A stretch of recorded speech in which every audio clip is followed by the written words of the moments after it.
எங்களை அதிகமாக நேசிக்கிறீங்கள் அன்பின் பரலோக பிதாவே, ஆசீர்வதிக்கப்பட்ட அந்த நல்ல நாள் காலை வேளைக்காக உம்முடைய நாமத்தின் நன்றியோடு நாங்கள் ஸ்தோத்திரிக்கிறோம். கர்த்தருடைய பெரிதான கிருபையும் இரக்கமும் எங்கள் மேல் பூர்ணமாய் விளங்கும்படி எங்களுடைய சகல பிரயாசங்களையும் ஆண்டவரே உம்முடைய நாமத்தினாலே உம்முடைய கரங்களுக்குள்ளாக தாழ்த்தி ஒப்புக் கொடுக்கிறோம். நாங்கள் ஓடுகிறதும் உழைக்கிறதும் வீணாக்கப்படாதபடி அவைகளுக்கேற்ற பலன்களை எம்மையிலும் மறுமையிலும் நாங்கள் தடையில்லாமல் பெற்று உம்முடைய நாமத்தை மகிமைப்படுத்த ஆவியானவராகிய கர்த்தர் கிருபைகளை தந்து ஆசீர்வதிக்க வேண்டும் என்று நாங்கள் வேண்டிக் கொள்கிறோம். இப்பொழுதும் கர்த்தருடைய நாமத்தினாலே எங்களுடைய ஆராதனை வேளையினுடைய துவக்கம் முதற்கொண்டு முடிவு பரியந்தம் கர்த்தருடைய பரிசுத்தமுள்ள கரங்களுக்குள் தாழ்த்தி ஒப்புக் கொடுக்கிறோம். உங்களுடைய சித்தங்கள் மூலம் நிறைவாக்கப்பட நீரே கிருபைகளை தந்து ஆசீர்வதிக்க வேண்டும் என்று இயேசு கிறிஸ்துவின் நாமத்தினால் வேண்டிக் கொள்கிறோம். எங்கள் பரிசுத்தமுள்ள நல்ல பிதாவே, ஆமேன், ஆமேன்.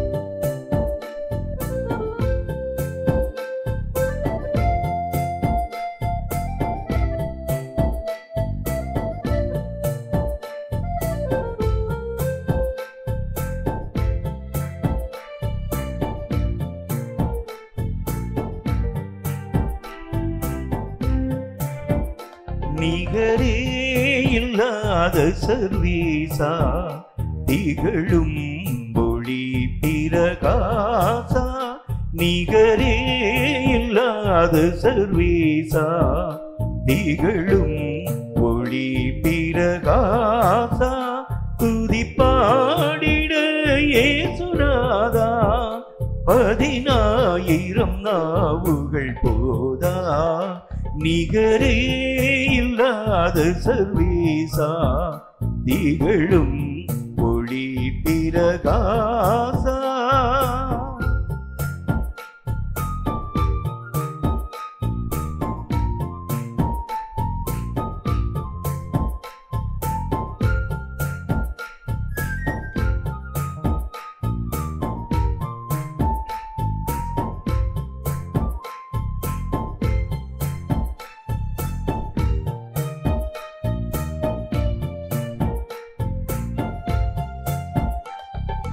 துங்கன் இயேசுமை பரிசுத்தரே எங்கள் தேவனை தரிசிக்கவே, துங்கன் இயேசுமை பரிசுத்தரே எங்கள் தேவனை தரிசிக்கவே, துதிகளுடன் கவிகளுடன் துதிகளுடன் கவிகளுடன் தூய தூயனை நெருங்கிடுவோ, நிகரே இல்லாத சர்வீசா திகழும் ஒளி பிரகாசா.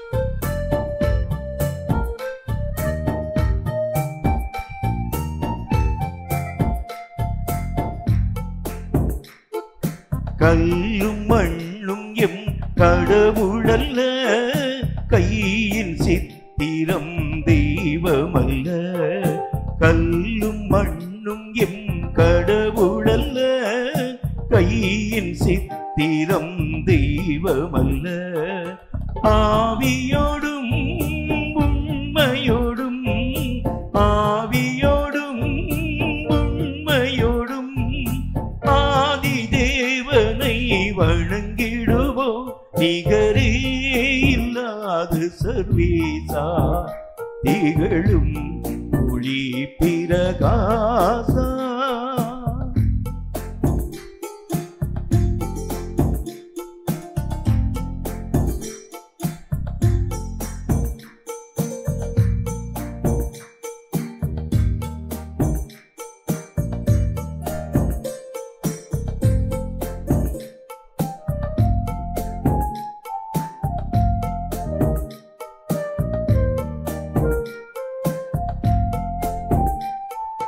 பொன் பொருள்களும் அழிந்திடுமே, மண்ணும் மாயையும் மறைந்திடுமே, பொன் பொருள்களும் அழிந்திடுமே, மண்ணும் மாயையும் மறைந்திடுமே, இதினும் விலை பெரும் பொருள்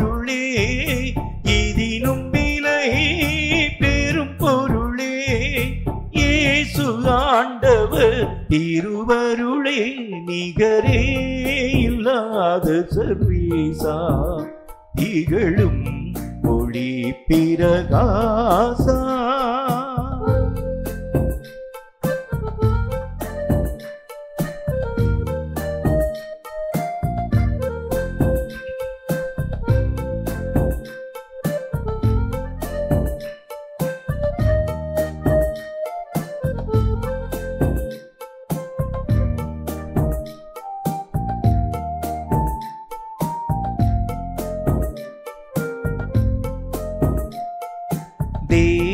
தேவமைந்தனாய் அவதரித்தார், பாவ சோதனை மடங்கடித்தார். தேவமைந்தனாய் அவதரித்தார், பாவ சோதனை மடங்கடித்தார். மனிதனுக்காய் உயிர் கொடுத்தார், மனிதனுக்காய் உயிர் கொடுத்தார்.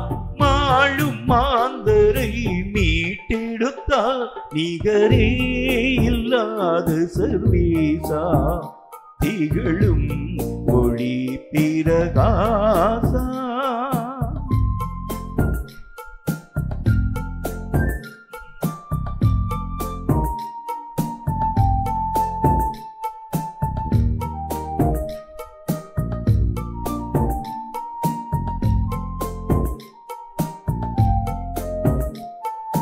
கொந்தளித்திடும் மலைகளையும் கால் மீறித்திடும் கர்த்தரவர்.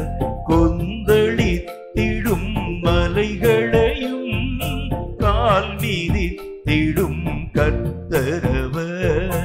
அடங்கிடுமே அதட்டிடவே, அடங்கிடுமே அதட்டிடவே. அக்கரை நாமும் சேர்ந்திடவே, நிகரே இல்லாத சர்வீசா திகழும் ஒளி பிரகாசா.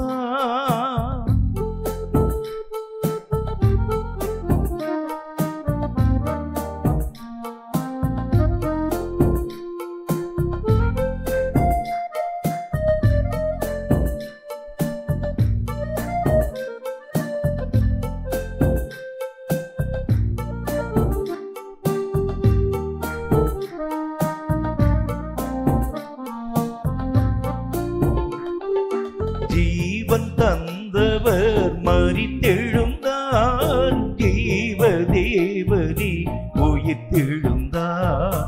ஜீவன் தந்தவர் மரித்தெழுந்தார், ஜீவ தேவனே உயிர்த்தெழுந்தார்.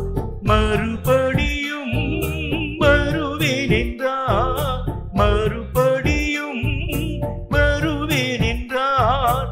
மா சந்தோஷ நாள் நெருங்கிடுதே, நிகரே இல்லாத சர்வீசா திகழும் ஒளி பிரகாசா.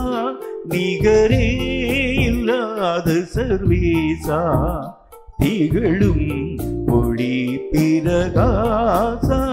துதிப்பாடிட இயேசுநாதா, 10,000 நாவுகள் போதா. நிகரே இல்லாத சர்வீசா திகழும் ஒளி பிரகாசா. சங்கீதங்களின் புஸ்தகம் 150வது அதிகாரம். கர்த்தர் தாமே இந்த சங்கீத வாக்கியங்களின் மூலம் நம்மோடு பேசும்படி தலைகளை தாழ்த்தி கண்களை மூடி கர்த்தரை நோக்கி நாம் ஜெபித்து தொடர்ந்து நாம் யாவரும் எழுந்து நின்று 150வது சங்கீதத்தை ஆராதனையோடு இணைந்து வாசிப்போம். சங்கீதங்களின் புஸ்தகம் 150வது அதிகாரம். கர்த்தரோடு பேசும்படி தலைகளை தாழ்த்தி கண்களை மூடி கர்த்தரை நோக்கி நாம் ஜெபம் செய்வோம். கண்களை மூடி நாம் ஜெபிப்போம்.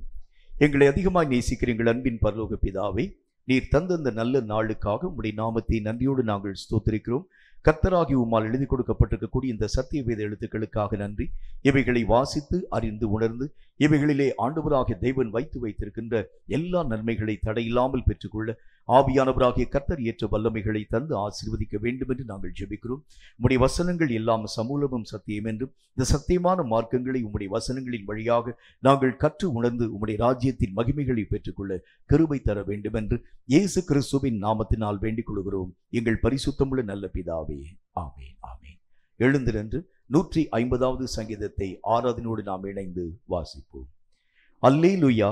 தேவனை அவருடைய பரிசுத்த ஸ்தலத்தில் துதியுங்கள். அவருடைய வல்லமை விளங்கும் ஆகாய வெறிவை பார்த்து அவரை துதியுங்கள். அல்லேலூயா, அல்லேலூயா, அல்லேலூயா, அல்லேலூயா, அல்லேலூயா, அல்லேலூயா, அல்லேலூயா, அல்லேலூயா. அவருடைய வல்லமையுள்ள கிரியைகளுக்காக அவரை துதியுங்கள். மாட்சிமை பொருந்திய அவருடைய மகத்துவத்திற்காக அவரை துதியுங்கள். அல்லேலூயா, அல்லேலூயா, அல்லேலூயா, அல்லேலூயா. எக்கால துணியோடே அவரை துதியுங்கள். வீணையோடும் சுரமண்டலத்தோடும் அவரை துதியுங்கள். அல்லேலூயா, அல்லேலூயா, அல்லேலூயா, அல்லேலூயா, அல்லேலூயா, அல்லேலூயா, அல்லேலூயா, அல்லேலூயா. தம்புரோடும் நடனத்தோடும் அவரை துதியுங்கள். யாழோடும் தீங்குழலோடும் அவரை துதியுங்கள். அல்லேலூயா, அல்லேலூயா, அல்லேலூயா, அல்லேலூயா. ஓசையுள்ள கைத்தாளங்களோடும் அவரை துதியுங்கள். பேரோசையுள்ள கைத்தாளங்களோடும் அவரை துதியுங்கள். அல்லேலூயா, அல்லேலூயா, அல்லேலூயா, அல்லேலூயா, அல்லேலூயா, அல்லேலூயா, அல்லேலூயா, அல்லேலூயா. சுவாசம் உள்ள யாவும் கர்த்தரை துதிப்பதாக. அல்லேலூயா.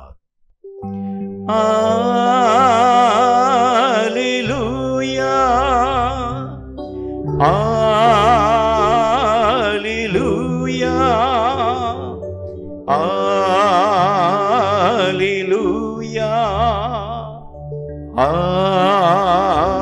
அல்லேலூயா.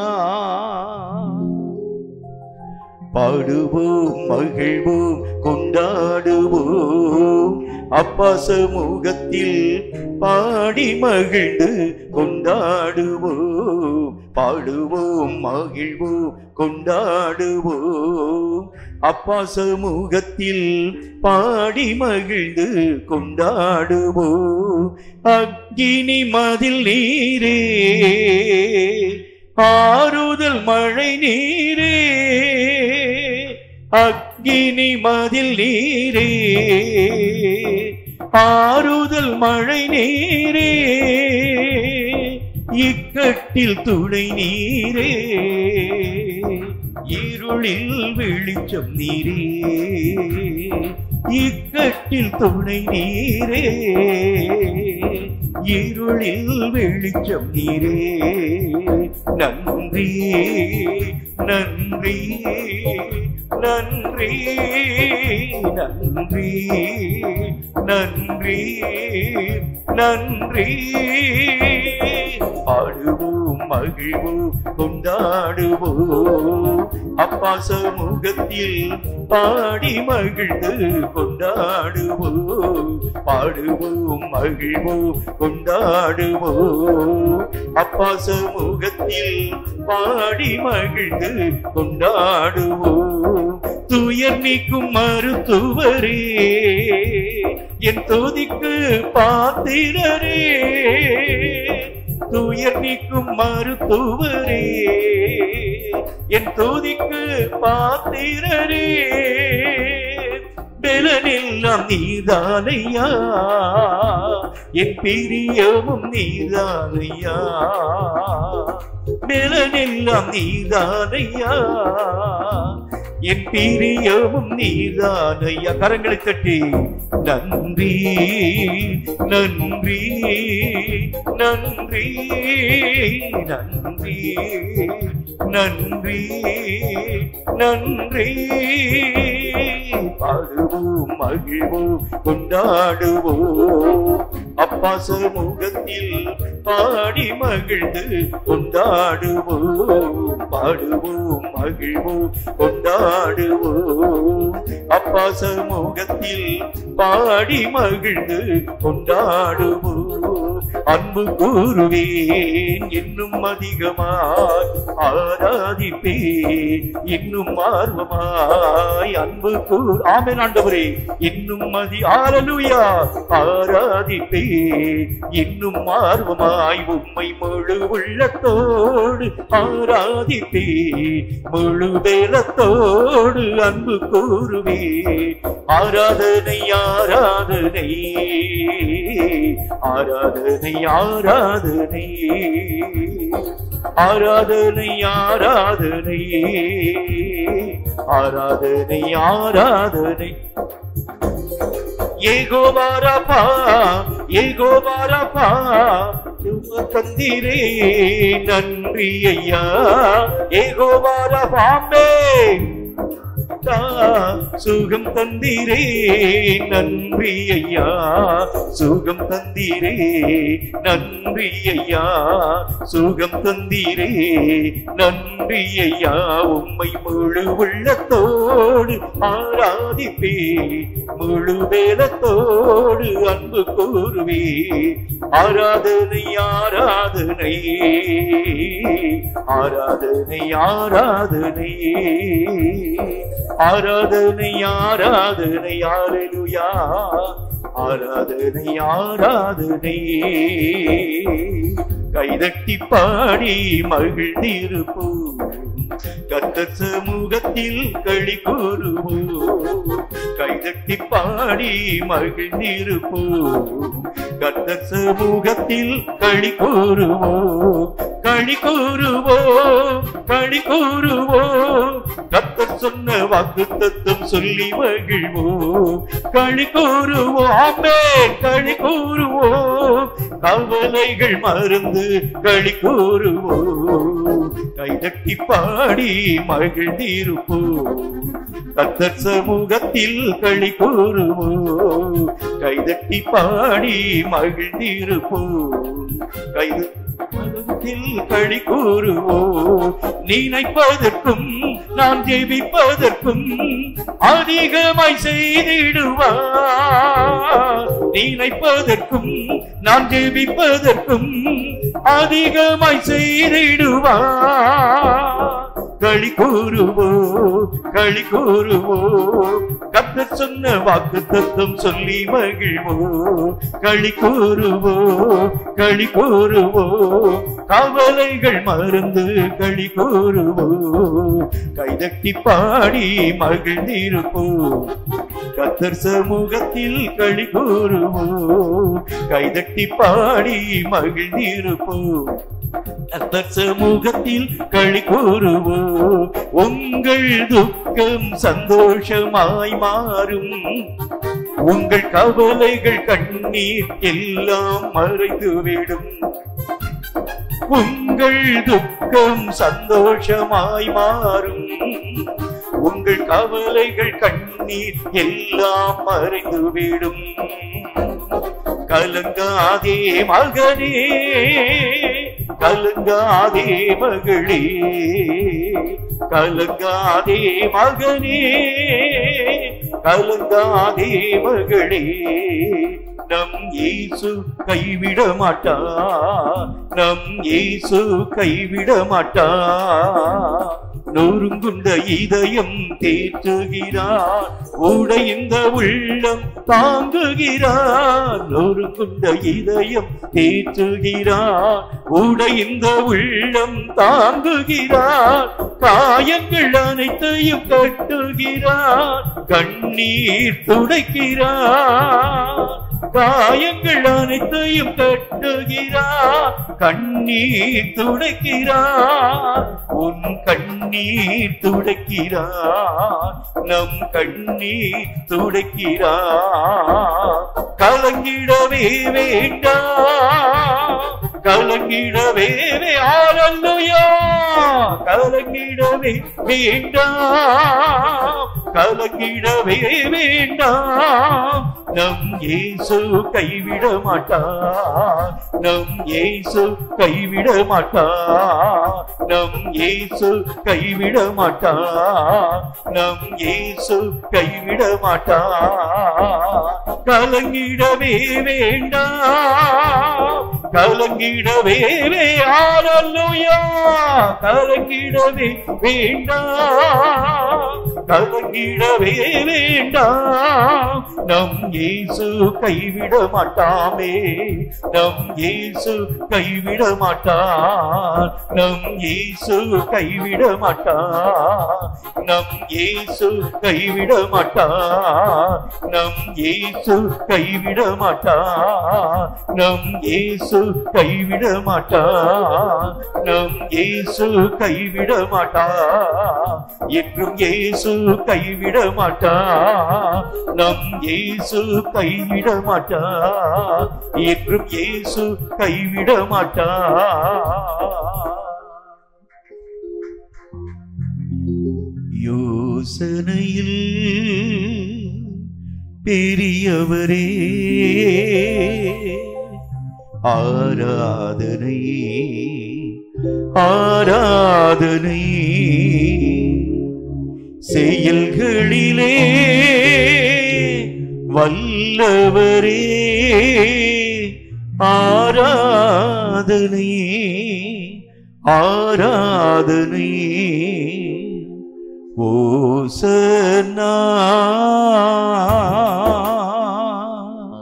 உன்னத தேவனே, ஓசன்னா ஓசன்னா ஓசன்னா ஓசன்னா. எல்லாரும் வாய்களை திறந்து உன்னத தேவனே, ஓசன்னா ஓசன்னா ஓசன்னா ஓசன்னா ஓசன்னா ஓசன்னா ஓசன்னா ஓசன்னா ஓசன்னா. கண்மணி போல் என்னை காப்பவரே, ஆராதனை ஆராதனை. கழுகு போல சுமப்பவரே, ஆராதனை ஆராதனை. ஓசனா உன்னத தேவனே, ஓசன்னா ஓசன்னா ஓசன்னா ஓசன்னா. உன்னத தேவனே, ஓசன்னா ஓசன்னா ஓசன்னா ஓசன்னா ஓசன்னா ஓசன்னா ஓசன்னா ஓசன்னா ஓசன்னா ஓசன்னா ஓசன்னா ஓசன்னா ஓசன்னா ஓசன்னா ஓசன்னா. வழி நடத்தும்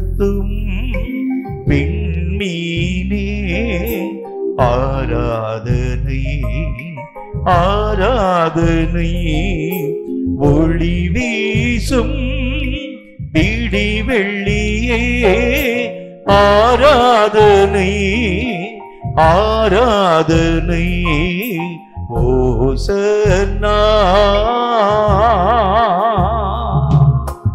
உன்னத தேவன் ஹல்லேலூயா ஓசன்னா ஓசன்னா ஓசன்னா ஓசன்னா உன்னத தேவனே ஆமென் ஓசன்னா ஓசன்னா ஓசன்னா ஓசன்னா ஓசன்னா ஓசன்னா ஓசன்னா ஓசன்னா ஓசன்னா ஓசன்னா ஓசன்னா ஓசன்னா ஓசன்னா ஓசன்னா ஓசன்னா ஓசன்னா ஓசன்னா. காலை ஆராதனை வேளையிலே தேவகரம் எங்களோடு கூட இருந்ததற்காக நன்றி. நாங்கள் பாடின ஒவ்வொரு பாடலையும் கர்த்தருடைய சமூகம் கர்த்தாவை அங்கீகரித்துக் கொண்டதற்காக ஸ்தோத்திரம். எங்களுடைய ஆராதனைகள் ஒவ்வொன்றிலும் உம்முடைய மகிமை பெரிதாய் விளங்கும்படியான திறந்த வாசலை தந்தீரே. உம் நாமத்தை உயர்த்துகிறோம் கர்த்தாவே, உம் நாமத்தை ஸ்தோத்தரிக்கிறோம் ஆண்டவரே. நீர் எங்களுடைய வாழ்க்கையிலே செய்கின்ற எல்லா நன்மைகளுக்காக நாங்கள் எண்ணத்தை செலுத்துவோம் கர்த்தாவே. ரட்சிப்பின் பாத்திரத்தை எடுத்து இதோ உம்முடைய நாமத்தின் மகிமையான காரியங்கள் யாவற்றையும் இணைந்து கர்த்தாவை உணர்ந்து உம்முடைய நாமத்தை நாங்கள் உயர்த்தி துதித்து ஸ்தோத்தரித்து மகிமைப்படுத்துகிறோம். நன்றி ஆவியானவரே, நன்றி செலுத்துகிறோம் கர்த்தாவே, நன்றி செலுத்துகிறோம், நன்றி செலுத்துகிறோம், நன்றி செலுத்துகிறோம். இப்பொழுதும் சில ஜெப குறிப்புகளுக்காக கர்த்தரை நோக்கி நாம் ஒருமனப்பட்டவர்களாய் ஊக்கமான மனதோடு கூட நாம் ஜெபிக்க வேண்டியது அவசியம். Thank you my father. கர்த்தருடைய கிருபை, கர்த்தருடைய இரக்கம் தேசங்களின் எல்லைகளிலே பரிபூர்ணமாய் கடந்து வர வேண்டும். தேசங்களுக்குள்ளாக அநேக விதமான பிரிவினைகள், தேசங்களுக்கு எதிராக அநேக விதமான வன்முறைகள், ஒரு தேசத்திற்கு ஒரு தேசம் விரோதமாக அணு ஆயுதங்கள், அநேக விதமான ஆயுதங்களை அவர்கள் தயார் பண்ணி யுத்தத்திற்கு ஆயத்த நிலைகளிலே காணப்படக்கூடிய சூழ்நிலைகளை செய்திகளின் மூலமாக நாம் கற்க ஆரம்பிக்கின்றோம். ஏதாகிலும் ஒரு நாடுகளுக்கு நடுவிலே, இரண்டு நாடுகளுக்கு நடுவிலே ஏதாகிலும் ஒரு சின்ன ஒரு உரசல் உருவாக்கப்பட ஆரம்பித்தால் கூட அகில உலகமே அழிக்கப்படக்கூடிய அபாயத்திற்கு நேராக நம்முடைய உலகம் எல்லாம் கடந்து போகக்கூடிய நிலைகளை நாம் கண்கூடாக கண்டு கொண்டு வருகிறோமே. தேசங்களிலே வன்முறைகள் ஒழியவும், தேசங்களிலே சமாதானங்கள் பெருகவும், தேசங்களிலே ஆறுதலும் தேவனாகிய கர்த்தரை பற்றிதான பக்தியும் பயமும் பழுகவும் பெருகும் தக்கதான இரக்கங்களை கர்த்தர் உலக தேசங்கள் எல்லாவற்றிலும் உருவாக்கும்படிக்காக கர்த்தரை நோக்கி நாம் ஒருமனப்பட்டவர்களாய் ஊக்கமாய் நாம் யாவரும் இணைந்து நம்ம ஜெபிக்க வேண்டியது அவசியம். கர்த்தருடைய நாமத்தினாலே கர்த்தர் தேசத்திற்கு சமாதானத்தை தராதிருக்கிறது உண்டானால் தேசம் சமாதானமாய் காணப்படுகிறது எப்படி? தேவனாகிய கர்த்தர் சமாதானத்தின் வல்லமைகளை அடைக்கிறது உண்டானால் தேசங்களுக்கு சமாதானங்கள் வருகிறது எப்படி? கர்த்தராகிய தேவன் தாமே சமாதான பிரபுவாய் காணப்படுகிறாரே. தேசங்களிலே காணப்படும் எல்லா விதமான வன்முறைகள் எல்லாம் ஒழிக்கப்பட்டு அமைதியினுடைய சூழ்நிலைகள் உருவாக்கப்படும்படிக்காக எல்லாரும் வாய்களை திறந்து கர்த்தரை நோக்கி தேச சமாதானத்திற்காக ஒருமனப்பட்டவர்களாய் ஊக்கமான மனதோடு கூட இணைந்தவர்களாய் நாம் ஜெபிக்க போகிறோம். நன்றி ஆண்டவரே, நன்றி ஆண்டவரே. எந்த தேசங்களிலும் இப்படிப்பட்ட அச்சுறுத்தக்கூடிய சூழ்நிலைகள் உருவாக்கப்படக்கூடாது. தேசங்களிலே பயங்கரவாதங்கள் தோன்றக்கூடாது. ஒரு தேசத்துக்கு மற்றொரு தேசம் விரோதமாக எழும்பக்கூடிய அநேக விதமான வன்மங்கள் தேச எல்லைகளிலே கடந்து வரக்கூடாது. கர்த்தாவே, தேசங்களிலே அமைதி தவழ வேண்டும். தேசங்களிலே சாந்தமும் கர்த்தாவை நல்ல கர்த்தாவை உமக்கு ஸ்தோத்திரம் கிருபையும் பரிபூர்ணமாய் பலுகவும் பெருகவும் தக்கதான இரக்கங்களுக்காக உம்மை நோக்கி நாங்கள் ஒருமனப்பட்டவர்களாக நாங்கள் ஜெபிக்கிறோம். உலக சமாதானத்திற்காக ஊக்கமான மனதோடு கூட நாங்கள் யாவரும் இணைந்து ஜெபிக்கிறோம். கர்த்தாவே, தேசங்களிலே காணப்படும் எல்லா விதமான பயங்கரவாதங்களும், தேசங்களிலே காணப்படும் எல்லா விதமான போர் குணங்களும், தேசங்களிலே காணப்படும் எல்லா கலக குணங்களும் இயேசுவின் நாமத்தினால் மறைக்கப்படும்படிக்காக, அவைகள் எல்லாம் அகற்று போகும்படிக்காக உம்முடைய நாமம் தரிக்கப்பட்டிருக்கக்கூடிய உம்முடைய பிள்ளைகளாகிய நாங்கள் ஒருமனப்பட்டு ஜெபிக்கிறோம். எங்கள் ஜெபங்களை கர்த்தர் அங்கீகரியும். அதற்கு தக்கதாக, அதற்கு அதிகமாக தேச எல்லைகளிலே சமாதானத்தின் வல்லமைகளை கர்த்தர் உருவாக்கி தந்து ஆசீர்வதிக்க வேண்டும் என்று இயேசு கிறிஸ்துவின் நாமத்தினால் ஜெபித்திருக்கிறோம் எங்கள் பரிசுத்தமுள்ள நல்ல பிதாவே, ஆமென். ஆண்டவராகிய இயேசு கிறிஸ்துவின் நாமத்தினாலே உங்கள் யாவரையும் வாழ்த்தி வரவேற்கிறேன். கர்த்தருடைய கிருபையினாலும் அவருடைய பரிசுத்தமுள்ள இரக்கங்களினாலும் இந்த கடைசி காலத்திலே ஓடக்கூடிய நம்முடைய ஓட்டத்தினுடைய நிலைகள், ஒவ்வொரு காரியத்திற்கும் ஒரு பலனை கர்த்தராகிய தேவன் நம்முடைய வாழ்க்கையிலே வைத்திருக்கிறார். பலன் இல்லாத பிரயாசத்தினால் பிரயோஜனங்கள் உருவாக்கப்படுகிறது இல்லை. எல்லா காரியத்திற்கும் ஏற்ற பலன்களை நாம் தடையில்லாமல் நம்முடைய வாழ்க்கையிலே பெற வேண்டியது அவசியம். அதிலும் கூட குறைந்த பலன்களை அல்ல, நிறைவான பலன்களை பெறும்படிக்காகவே நாம் அழைக்கப்பட்ட ஒரு மக்களாய் விளங்குகின்றோம்.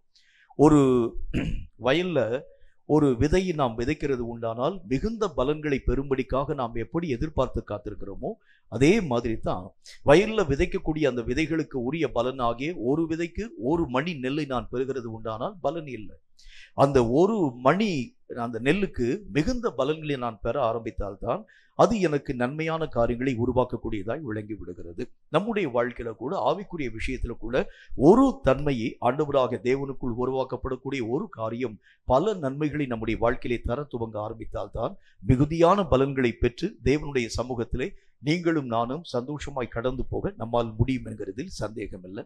ஆரம்ப நாட்களிலே காணப்பட்ட ஒவ்வொரு தேவ ஜனமும் கூட கர்த்தராகிய தேவனுக்குள் இதே விதமான இயக்கத்தின் ஊடாக கடந்து போனாங்க.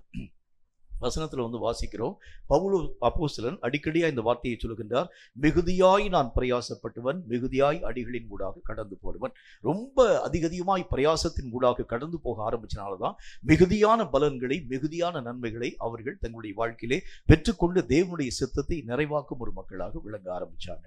நம்முடைய வாழ்க்கையில கூட பலன் இல்லாத ஒரு கிறிஸ்தவனாய் அல்ல, பலன் கொடுக்கும் ஒரு மக்களாக விளங்கினால்தான் இம்மையிலும் மறுமையிலும் மகிமையான ஒரு வாழ்க்கையின் ஊடாக கடந்து போக நம்மால் முடியும் என்கிறதில் சந்தேகம் அல்ல.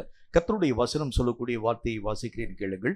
2 யோவானின் புஸ்தகம் 8வது வசனம் இந்த வார்த்தையை நமக்கு சொல்கிறது. 2 யோவான் 8வது வசனம் இந்த வார்த்தையை சொல்கிறது. வாசிக்கிறேன், கவனிங்கள். உங்கள் செய்கைகளின் பலனை இழந்து போகாமல் பூரண பலனை பெறும்படிக்கு எச்சரிக்கையாய் இருங்கள். செய்கைக்கு ஒரு பலன் உண்டு, பூரணமான பலன் உண்டு. செய்கையினுடைய பலனை இழக்கக்கூடாது, மிகுதியான பலன்களையும் நாம் நம்முடைய வாழ்க்கையிலே பெற்றுக்கொள்ள வேண்டும். இந்த நிலைகளுக்காகவே நாம் அழைக்கப்பட்ட ஒரு மக்களாய் இருக்கிறதுனால அவைகளின் ஊடாக நாம் பிரயாசப்பட ஆரம்பித்தால் மிகுந்த பலன்களை தடையில்லாமல் நாம் நம்முடைய வாழ்க்கையிலே பெற்றுக்கொள்ள முடியும் என்கிறது சந்தேகம் ஒன்றுமில்லை. பலன்கள் பெறக்கூடிய காரியங்களை பற்றி பல செய்திகளின் வடிவாக நாம் கற்றுக்கொண்டு வர ஆரம்பிக்கின்றோம். ஒரு மனிதனுடைய வாழ்க்கையிலே பலன் கொடுக்க முடியாமல் போகிறதுக்கு என்ன காரணம்? அது ஒருவேளை நிலத்தை பொறுத்ததாய் காணப்பட ஆரம்பிக்கலாம், பயிரை பொறுத்ததாய் காணப்பட ஆரம்பிக்கலாம், மண் வளத்தை பொறுத்ததாய் காணப்பட ஆரம்பிக்கலாம், அல்லது ஒருவேளை சுற்றிலும் காணப்படக்கூடிய முள்ளும் குறுக்குமான அநேக விதமான பயிர்களின் ஊடாக நம்முடைய விதைகள் நடப்படுகிறது உண்டானால் பலன்களை இழக்கக்கூடிய அந்த நிலைகளின் ஊடாக கடந்து போகிறத பார்க்க முடியும். ஒருவேளை நம்முடைய வயல்களின் ஆழத்துல குழிநெறிகளும் சிறுநெறிகளும் இருக்கிறது உண்டானால் பலன்களை அவைகள் தின்று போட ஆரம்பிக்கிறத பார்க்க முடியும். இப்படி பல விஷயங்களை நம்முடைய தியானத்தின் வடிவாக கற்றுக்கொள்ள ஆரம்பித்தோம். இன்றைக்கும் ஒரு முக்கியமான கருத்தை நான் உங்களோடு கூட பேச வேண்டும் என்று ஆசைப்படுகின்றேன். கர்த்தருடைய வேதத்தில் நம்ம வாசிக்கிறது மாதிரி நல்ல பலன்கள் நம்முடைய வாழ்க்கையிலே வர வேண்டும் என்றால் எப்படிப்பட்ட தன்மை நம்முடைய வாழ்க்கையிலே உருவாக்கப்பட வேண்டும்? வேதம் சொல்லக்கூடிய நல்ல ஒரு வார்த்தையை பாருங்க.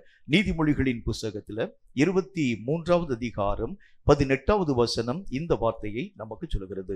நீதிமொழிகளின் புஸ்தகம் 23வது அதிகாரம் 18வது வசனம் இந்த வார்த்தையை சொல்கிறது. நான் அதை உங்களுக்காக சற்று நிதானமாய் வாசிக்கிறேன், கவனிங்க. அது என்ன சொல்லுதுன்னு பாருங்க.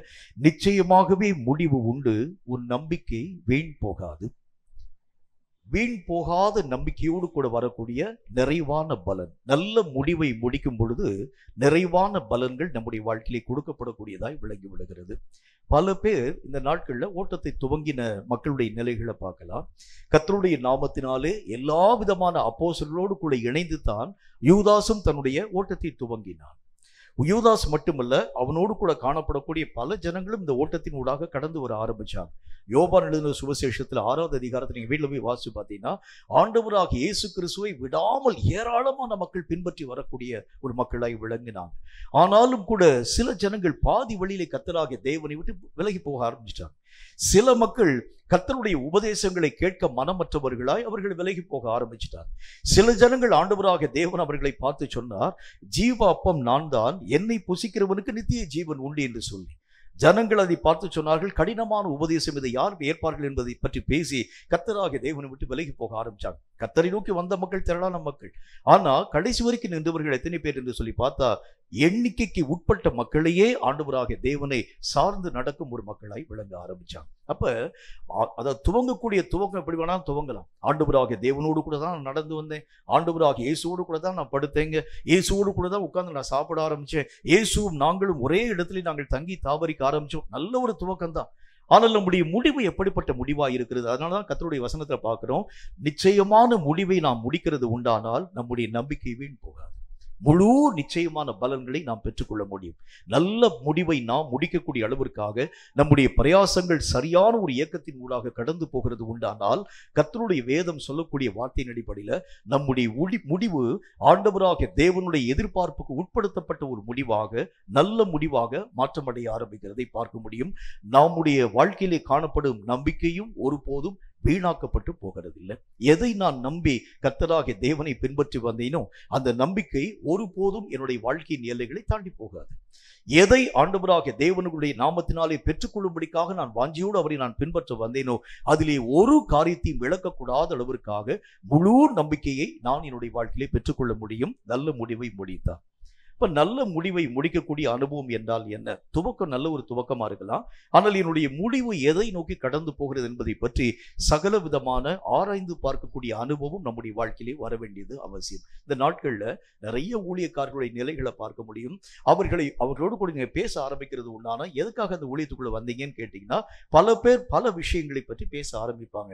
எனக்கு சம்பாத்தியம் இல்லாம நிறைய வேலை வாய்ப்புக்குரிய காரியத்திற்கூடாக கடந்து போனேன், எந்த இடத்திலும் நல்ல ஒரு வேலை என்னுடைய கரங்களில் கொடுக்கப்படல, ஆகவே எனக்கு வேற வழி இல்லாம அந்த ஊழியத்தின் ஊடாக கடந்து வர ஆரம்பிச்சு. சில மக்கள் சொல்லுவாங்க, சம்பாத்தியத்திற்காக, புகழுக்காக, பேருக்காக, பெருமைக்காக, அந்தஸ்துக்காக, உயர்வுக்காக இந்த ஊழியத்தின் ஊடாக கடந்து வந்து நம்முடைய வாழ்க்கையில ஆண்டவராக தேவனுக்கு ஊழியம் செய்ய வேண்டும், அது எல்லா மனிதன் மேலும் கொடுக்கப்பட்டிருக்கக்கூடிய கடமை. ஆனால் என்ன நோக்கத்திற்காக நீங்கள் இந்த ஊழியத்தை செய்றீங்க? அப்பதான் நம்முடைய முடிவு நல்ல முடிவாயிருக்கும். கர்த்தருடைய வேத புத்தகத்தில் நாம் வாசிக்கிறது மாதிரி, என்ன காரியத்தை நான் என்னுடைய வாழ்க்கையிலே வைத்திருக்கிறேனோ, எதை நோக்கி என்னுடைய பயணம் துவங்க ஆரம்பிக்கிறதோ அதுதான் என்னுடைய வாழ்க்கையில் ரொம்ப முக்கியம். நான் எப்படியோ ஓட்டத்தின் ஊடாக போகலாம், ஆனால் எல்லா ஓட்டமும் என்னுடைய வாழ்க்கையிலே நன்மையான காரியத்தை தராது. எந்த ஓட்டம் நன்மையான காரியத்தை தர முடியும்னா, வேதம் சொல்கிறதை போல நல்ல தீர்மானத்தோடு நல்ல முடிவை நோக்கி நீங்களும் நானும் பயணப்படணும். அதுதான் உங்களுக்கும் எனக்கும் நன்மையான காரியங்களை தரக்கூடியதாக விளங்க ஆரம்பிக்கிறதை பார்க்க முடியும். அநேகம் ஜனங்கள் கர்த்தராகிய தேவனோடு கூட ஓடினார்கள், பாதி வழியிலே பல ஜனங்கள் நின்று போயிட்டாங்க. பாதி வழியிலே கர்த்தராகிய தேவனை விட்டு அவர்கள் விலகி போக ஆரம்பிச்சிட்டாங்க. சில பேர் மாத்திரம்தான் அந்த ஓட்டத்தினுடைய துவக்கம் முதற்கொண்டு முடிவு பரியந்தம் சரியாய் ஓடி தங்களுடைய இலக்கை எட்டும் ஒரு மக்களாய் விளங்க ஆரம்பிக்கிறதை பார்க்க முடியும். நல்ல முடிவை முடிக்கும் ஓட்டம் தான் கர்த்தராகிய தேவனால் முழு பலனை பெறக்கூடியதாய் விளங்க ஆரம்பிக்கிறது. நான் எதை நோக்கி பயணப்படுகிறேன்? இதுக்கு எனக்கு என்னுடைய வாழ்க்கையில ஒரு ஞானம் என்னுடைய வாழ்க்கையில வர வேண்டியது அவசியம். என்னுடைய பயணம் எதை பற்றியதாய் காணப்படுகிறது? எது என்னுடைய வாழ்க்கையினுடைய லட்சியமாய் இருக்கிறது? எதை என்னுடைய வாழ்க்கையின் இலக்காக வைத்து அவைகளை நோக்கி நான் மெய்யாகவே பயணப்பட ஆரம்பிக்கிறேன்? இந்த எல்லா விதமான கருத்துக்களை நான் தெளிவான விதத்தில் புரிந்து கொள்ள ஆரம்பித்தால் மட்டும்தான் என்னுடைய ஓட்டத்திலே தடையில்லாத ஒரு மனிதனாக விளங்கி தேவ சித்தத்தை நிறைவாக்க என்னால் முடியும். பல ஜனங்கள் பல ஓட்டத்தை ஓடுறாங்க, ஆனால் என்னுடைய ஓட்டம் எப்படிப்பட்டதாய் காணப்படுகிறது என்பதை பற்றி நீங்களும் நானும் அறிய வேண்டியது அவசியம். நல்ல முடிவு முடிக்கணும்னா அதற்கு சில முக்கியமான காரியங்கள் நம்முடைய வாழ்க்கையிலே தேவைப்பட ஆரம்பிக்கிறது. ஒரு மனுஷன் நல்ல முடிவை முடிக்க வேண்டும் என்றால் எல்லா பொருளையும் சரியான பொருளை அவன் தேர்ந்தெடுக்க வேண்டியது அவசியம். இரண்டாவது காரியம், அதற்கு ஏற்ற பலம் அவனுடைய வாழ்க்கையிலே வர வேண்டியது அவசியம். அதற்கு ஏற்ற சகல விதமான அறிவு அவனுடைய வாழ்க்கையிலே காணப்பட வேண்டியது அவசியம். அதற்குரிய எல்லா விதமான இயக்கங்களும் சோம்பல் இல்லாமல் அவன் இயங்க ஆரம்பித்தால் மட்டும்தான் நிறைந்த பலன்களை அவன் தன்னுடைய வாழ்க்கையிலே தடையில்லாமல் பெற்றுக்கொள்ள முடியும். இது மாதிரி நம்முடைய ஆவிக்குரிய விஷயத்திலும் கூட நல்ல முடிவை நாம் முடிக்க வேண்டும் என்றால் சில ஆவிக்குரிய முக்கியமான தன்மைகள் நம்முடைய வாழ்க்கையிலே தேவைப்படுத்தப்படுகிறது. இந்த முக்கியமான கருத்துக்களை, சில விஷயங்களை நாம் சற்று விரிவாக நம்முடைய தியானத்திலே பார்க்க வேண்டியது அவசியம். முதலாவது காரியமாக வேதம் சொல்லக்கூடிய நல்ல ஒரு வார்த்தையின் அடிப்படையில் நீதிமொழிகளின் புத்தகம் 24வது அதிகாரம் 14வது வசனம் இந்த வார்த்தையை நமக்கு சொல்கிற. நீதிமொழிகள் 24வது அதிகாரம் 14வது வசனம் இந்த வார்த்தையை நமக்கு சொல்கிறது. வாசிக்கிறேன், கவனிங்க. அது என்ன சொல்லுதுன்னு பாருங்க. அப்படியே ஞானத்தை அறிந்து கொள்வது உன் ஆத்துமாவுக்கு இன்பமாய் இருக்கும், அதை பெற்றுக்கொண்டால் அது முடிவில் உதவும், உன் நம்பிக்கை வீண் போகாது. முதல் காரியம், நல்ல முடிவை முடிக்க வேண்டும் என்றால் ஞானம் நிறைந்த ஒரு வாழ்க்கை நமக்கு இருக்கணும். நான் எதை நோக்கி பயணப்படுகிறேன் என்கிற ஒரு அறிவு சார்ந்த ஒரு ஓட்டம். ஏதோ ஒரு லட்சியம் இல்லாத ஒரு ஓட்டத்தை போல, ஏதோ ஒரு ஆகாயத்தை அடிக்கக்கூடியவனை போல சிலம்பம் பண்ணக்கூடிய ஒரு நிலை. அப்போஸ்தலனாகிய பரிசுத்த பவுல் எவ்வளவு நல்லா எழுதியிருக்காரு பாருங்களேன். ஆகாயத்தை அடிக்கிறவனை போல சிலம்பம் பண்ணுகிறதுனால் என்ன பிரயோஜனம் என்று.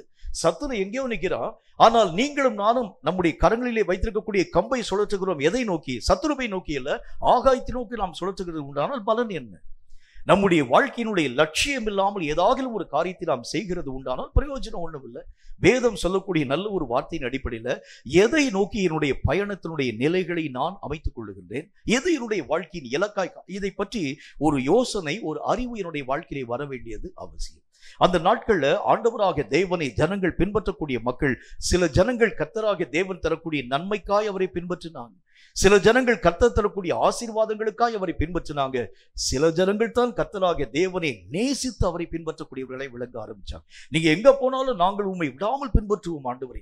எத்தனை காரியங்கள், எத்தனை நன்மைகளை எங்களுடைய வாழ்க்கையில் இழக்க கொடுக்கப்படக்கூடிய அந்த தன்மைகள் உருவாக்கப்பட ஆரம்பிச்சாலும் உண்மை நாங்கள் விடாமல் பின்பற்றுவோம் என்று சொல்லி சில ஜனங்கள் கர்த்தராகிய தேவனை மட்டும் நேசித்து பின்பற்ற ஆரம்பித்ததினாலே தேவனை மட்டுமே நேசித்து பின்பற்றின மக்கள் கடைசி வரைக்கும் உறுதியாக காணப்பட ஆரம்பிச்சாங்க. சில நன்மைகளுக்காக பின்பற்றி இருக்கக்கூடிய மக்கள் இந்த நன்மைகள் நின்று போன உடனே கர்த்தராகிய தேவனை விட்டு விலகி போயிட்டாங்க. அப்ப நம்முடைய வாழ்க்கையில நான் எதற்காக கர்த்தராகிய தேவனை பின்பற்றுகிறேன்? சில பேர் ஆண்டவராகிய தேவனை பின்பற்றுகிறதுக்கு என்ன நோக்கம் என்று சொன்னால், ஒரு பிச்சைக்கார ரேஞ்சுக்கு தான் கர்த்தராகிய தேவனை பின்பற்றுவாங்க. ஒருத்தருக்கு பின்னாலேயே விடாம பின்பற்றி ஐயா ஐயா ஐயான்னு போகக்கூடிய நேரத்துல ஏதாச்சும் ஒரு 10 பைசா போட்டுற மாட்டானா, அல்லது ஏதாச்சும் ஒரு 5 ரூபா போட்டுற மாட்டானா, ஒரு 10 ரூபா போட்டுற மாட்டானான்னு சொல்லி கர்த்தராகிய தேவனை தொடர்ந்து பின்பற்றி வருகிறதுக்கு என்ன காரணம் என்றால், ஏதோ ஒரு நன்மையை பெற வேண்டும் என்பதற்காக. கர்த்தருடைய வேதம் சொல்லுது, நன்மைக்காய் பின்பற்றி இருக்கக்கூடிய மக்களை பற்றி கர்த்தர் சொல்லுகின்றார், என்னோடு கூட அப்பம் புசித்தவன் தான் தன் குதிகாலை என் மேல் உயர்த்தினார். கொஞ்ச நாள் வரைக்கும் நன்மையான காரியங்கள் வரக்கூடிய வரைக்கும் அவன் என்னை பின்பற்றுவான். ஒருவேளை நன்மை என்னுடைய கரங்களிலே நின்று கொடுக்கப்படாமல் நிறுத்தப்படுகிறது உண்டானால் தன் குதிகாலை என் மேல் உயர்த்த ஆரம்பிச்சு. அப்ப நன்மைக்காக பின்பற்றுகிறது நம்முடைய நோக்கமாக இருக்கக்கூடாது. கர்த்தராகிய தேவனை எத்தனையோ விதமான மக்கள் எத்தனையோ காரியத்துக்கு பின்பற்றுறாங்க. நீங்களும் நானும் எதற்காய் ஆண்டவராகிய தேவனை பின்பற்றுகிறோம்? உங்க ஜெபம் எப்படிப்பட்டதாய் காணப்படுகிறது என்று உங்கள் ஜெபத்தை குறித்து நீங்களே ஆராய்ஞ்சு பாருங்க. உங்கள் ஜெபத்திலே பெரும்பான்மையான நேரத்தை எதற்காக செலவு பண்ணீங்க? இதை கொடுங்க ஆண்டவரே, அதை கொடுங்க ஆண்டவரே, இந்த நன்மை வர ஆண்டவரே, அந்த ஆசீர்வாதம் வர ஆண்டவரே. இதை தவிர்த்து ஆவிக்குரிய விஷயத்திற்காக எவ்வளவு நேரத்தை நீங்களே நானும் செலவு பண்றோம்? நம்முடைய தேவைகள், நம்முடைய நாடல்கள், நம்முடைய விருப்பங்கள் எல்லாம் எதுவாய் காணப்படுகிறது? உலகத்துல நல்ல வாழ்க்கை வாழணும், உலகத்துல மேன்மையான காரியத்தை பெறணும், உலகத்துல பணத்தை பெறணும், உலகத்துல ஆசீர்வாதங்கள் என்னுடைய வாழ்க்கையில வர வேணும், உலகத்துல எந்த விதமான நன்மையும் குறைவில்லாம, இதுக்காகவா கர்த்தருடைய அபிஷேகத்தை நீங்களும் நானும் பெற்றோம்?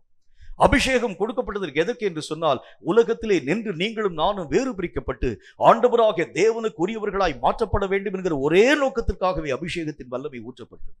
நீங்களும் நானும் வேறு பிரிக்கப்பட்ட ஒரு வாழ்க்கை வாழும்படிக்காக அழைக்கப்பட்டவர்கள். பாவத்தோடு கூட சம்பந்தம் கலக்கும் ஒரு மக்களாய் அல்ல, பாவத்தை விட்டு பிரிந்து ஓடும் ஒரு மக்களாக, உலகத்திலே காணப்படும் எல்லா விதமான இச்சிக்கக்கூடிய காரியங்களை நீங்களும் நானும் பெரும்படிக்காக அல்ல, அவைகள் எல்லாம் பரதேசிகளைப் போல தூக்கி எறியும்படிக்காக நீங்களும் நானும் அழைக்கப்பட்டோம். ஆனா இன்னைக்கு நம்முடைய நோக்கம் எப்படி இருக்கு பாருங்களேன். வேதம் சொல்லக்கூடிய வார்த்தையின் அடிப்படையில் அப்ப என்னுடைய ஞானத்தினால் நான் அவைகளை ஆராய்ச்சி பார்க்கணும். நான் கர்த்தரை எதுக்காக தேடுறேன்? ஆண்டவராகிய தேவனை தேடுகிறதுக்கு என்ன நோக்கம்? ஒரு நாள் வீட்டில் உட்கார்ந்து தனியா உட்கார்ந்து யோசிச்சு பாருங்க. என்ன யோசிச்சு பார்க்கணும்? நான் கர்த்தராகிய தேவனை தேடுகிறதுக்கு என்ன முகாந்திரம் இருக்கு? எதுக்காக நான் கர்த்தர் தேடுறேன்? ஏதாச்சும் ஒரு நன்மை வரணும்னு சொல்லியா? ஏதாச்சும் ஒரு ஆசீர்வாதம் வரணும்னு சொல்லியா? ஏதாச்சும் ஒரு அற்புதம் நடக்கணும்னு சொல்லியா? ஏதாச்சும் என்னுடைய சரீரத்தில் காணப்படக்கூடிய பலவீனம் மாற்றப்பட வேண்டும் என்று சொல்லியா? இப்படி ஏதாகிலும் ஒரு காரியத்திற்காக நீங்கள் கர்த்தரை தேடுகிறது உண்டானால் உங்களுடைய முடிவு வீணான முடிவா போயிடும். கர்த்தராகிய தேவனை ஆரம்ப நாட்களிலே தேடின அநேக மக்கள், பலன்களை எதிர்பார்த்து தேடின மக்கள் பாதி வழியில போயிட்டார். பலன்களை எதிர்பாராமல் தேடின மக்கள் தான் கடைசி வரைக்கும் கர்த்தராகிய தேவனை விடாமல் பின்பற்ற ஆரம்பிச்சார். நம்முடைய வாழ்க்கையிலே நம்முடைய ஞானம் சார்ந்த ஒரு அனுபவம் எதை ஆராய்ந்து பார்க்க வேண்டும் அப்படின்னா, ஒவ்வொரு நாளும் உங்கள் நிலைகளை ஆராய்ந்து பாருங்க. உங்கள் கர்த்தர் உங்களுக்கு எதுக்கு தேவைப்படுகிறார்? எதற்காக கர்த்தரை நோக்கி நீங்க ஜெபிக்க ஆரம்பிக்கிறீங்க? உங்கள் ஜெபம் எதை பொறுத்து அமைக்கப்பட ஆரம்பிக்கிறது? ஜெபத்திலே எவ்வளவு நேரம் எதற்காக நீங்க ஸ்பெண்ட் பண்ண ஆரம்பிக்கிறீங்க? எதற்காக, என்ன காரியத்திற்காக நீங்கள் ஜெபிக்க ஆரம்பிக்கிறீங்க? கர்த்தருடைய வேதம் சொல்கிறதை போல உலக நன்மைக்காக கர்த்தரை தேடுகிறது உண்டானால், வேதத்துல வந்து வாசிக்கிறோம், 2 பேர் வந்து ஆண்டவராகிய தேவனை பார்த்து ஒரு விஷயத்துக்காக வர்றாங்க. அவங்களுடைய குடும்பத்துல அநேக விதமான சொத்து பிரச்சனை. சொத்து பிரச்சனைக்காக கர்த்தராகிய தேவனை தேடி வந்து எங்களுக்கு நீங்க தான் சரியான விதத்தில் பகிர்ந்து கொடுக்க வேண்டும், பிரித்து கொடுக்க வேண்டும். உங்களுடைய காரியங்களிலே உலக ரீதியான தன்மைகளிலே என்னை அதிகாரியாக வைத்தவன் யாருன்னு கர்த்தர் கேட்கிறார். உலக பிரகாரமான காரியங்களுக்கு நான் உரியவர் அல்ல, ஆவிக்குரிய நன்மைகளை நான் உங்களுடைய வாழ்க்கையிலே தரக்கூடிய ஒரு தேவனா இருக்கிறேனே தவிர சொத்து பிரிக்கிறதுக்கும், ஆஸ்தி பிரிக்கிறதுக்கும், அந்தஸ்து பிரிக்கிறதுக்கும், என்னுடைய வாழ்க்கையிலே வாங்கியிருக்கக்கூடிய கடன்கள் எல்லாவற்றையும் இவர் அநேக விதமான இடங்களை இங்கே எங்கேயும் போய் கடன் வாங்கி வைப்பாரோ, அந்த கடன் யாவற்றையும் கர்த்தர் போய் அடைக்கணுமா? எப்படிங்க அது?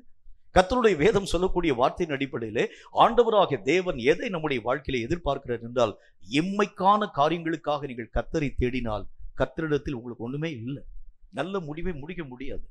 மறுமையினுடைய நிலைகளுக்காக நீங்கள் கர்த்தரை தேடுகிறது உண்டானால் நிச்சயமான பலன் உங்கள் வாழ்க்கையிலே உண்டு. இம்மைக்குரிய பாடுகளுக்காக, இம்மைக்குரிய ஆசீர்வாதங்களுக்காக, இம்மைக்குரிய மறுமைக்காக இன்னைக்கு நிறைய திருச்சபைகள்ல எதை ஜனங்களுக்கு முன்பதாக போதிக்கிறாங்கன்னு சொன்னா, இம்மையிலே நன்மையை பெற வேண்டும் என்பதற்காக கர்த்தரை தேடுன்னு சொல்றாங்க. எவ்வளவு பெரிய தப்பு, எவ்வளவு பெரிய ஒரு குற்றமான ஒரு காரியம், இம்மையிலே நன்மையான ஒரு காரியம் அல்ல.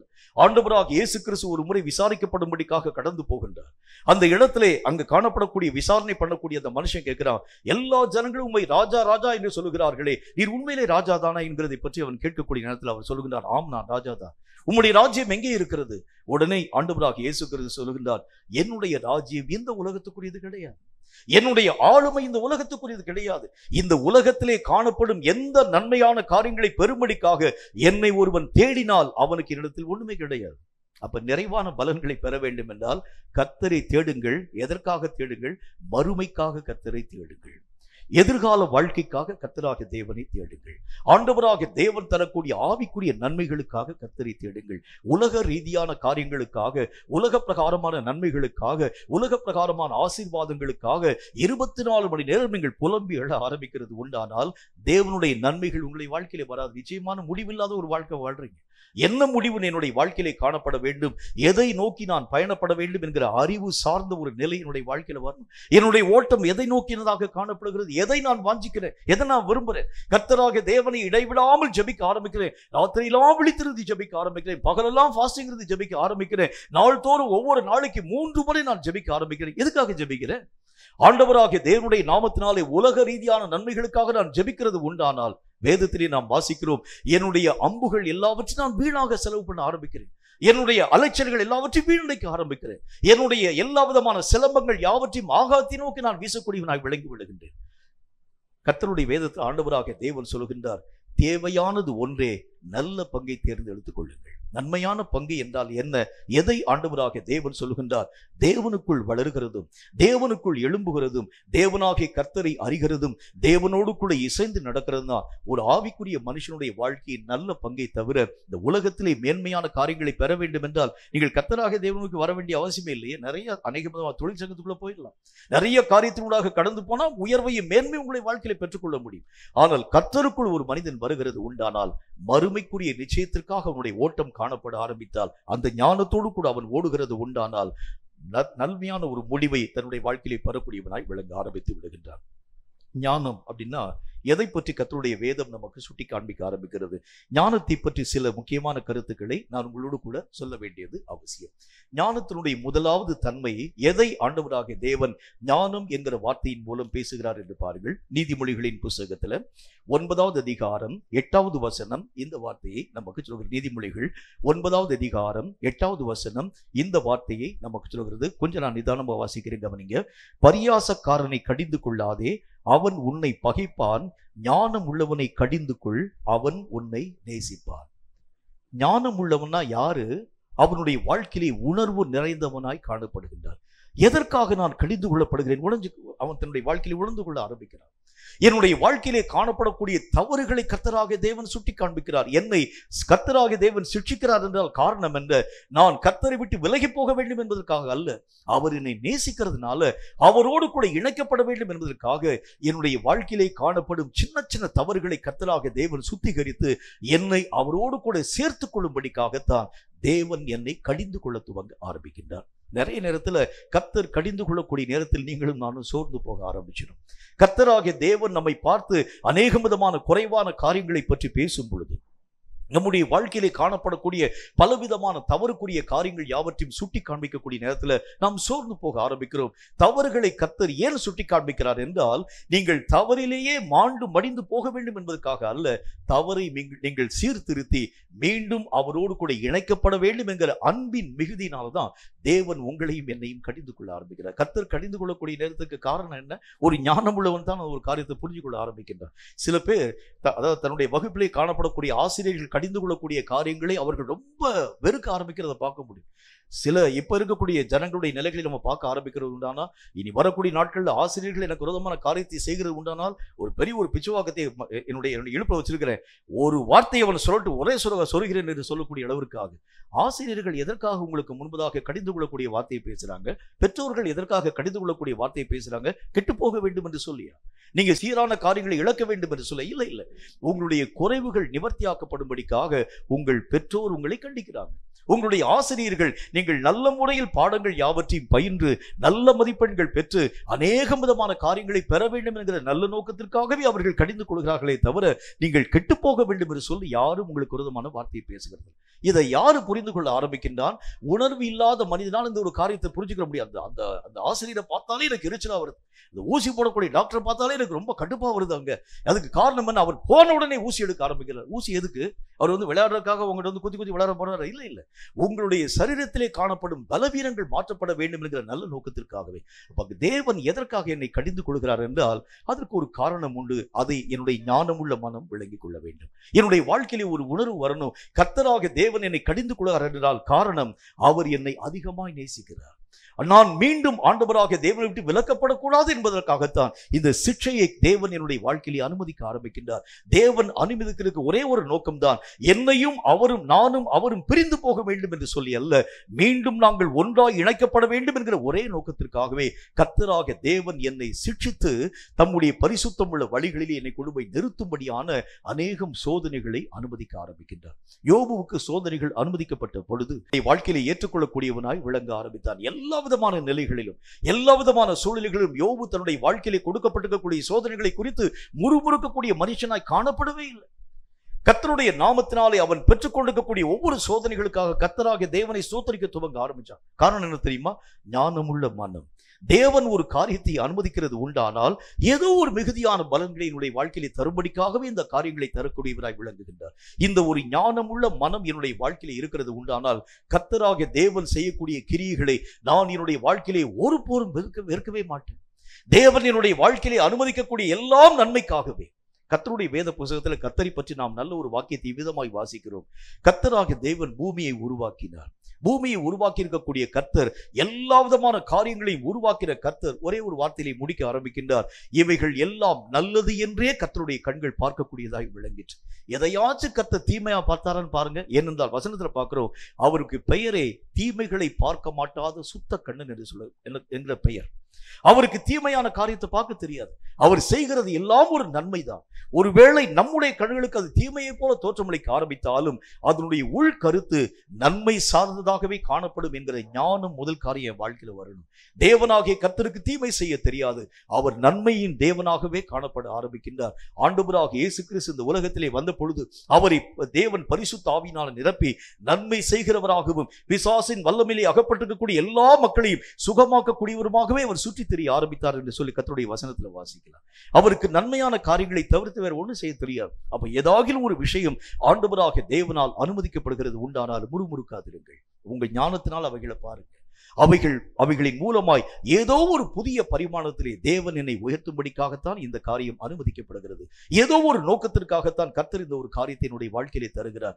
பல மக்கள் இந்த நோக்கத்தை புரியாமல் போக ஆரம்பிக்கிறதுனால ஆண்டவராக தேவனுக்கு விரோதமான மக்கள் பேசக்கூடிய ஒரு மக்களாக, தேவனுக்கு கண்ணில்ல, தேவனுக்கு காதில்ல, தேவனாகிய கர்த்தருக்கு இருதயம் கிடையாது, அவர் என்னுடைய வேதனைகளை உணர மாட்டாத ஒரு தேவனாக இருக்கிறார் என்று சொல்லி தங்கள் மனம் போன போக்கின்படி ஜனங்கள் பேச ஆரம்பிக்கிறாங்க. இல்லை இல்லை, தேவன் பார்க்கிறார், தேவன் உணர்கிறார், தேவன் கேட்கக்கூடியவராய் விளங்க ஆரம்பிக்கின்றார். மோசே என்கின்ற மனிதனை பார்க்கக்கூடிய கர்த்தர் ஒரு வார்த்தை சொல்கின்றார், கண்ணை உண்டாக்கினவர் காண மாட்டாரா, செவிகளை உண்டாக்கினவர் கேட்க மாட்டாரா என்கிற வேத வாக்கியத்திற்கு இணங்க எல்லா காரியங்களையும் உருவாக்கின கர்த்தருக்கு எல்லாமே தெரியும்.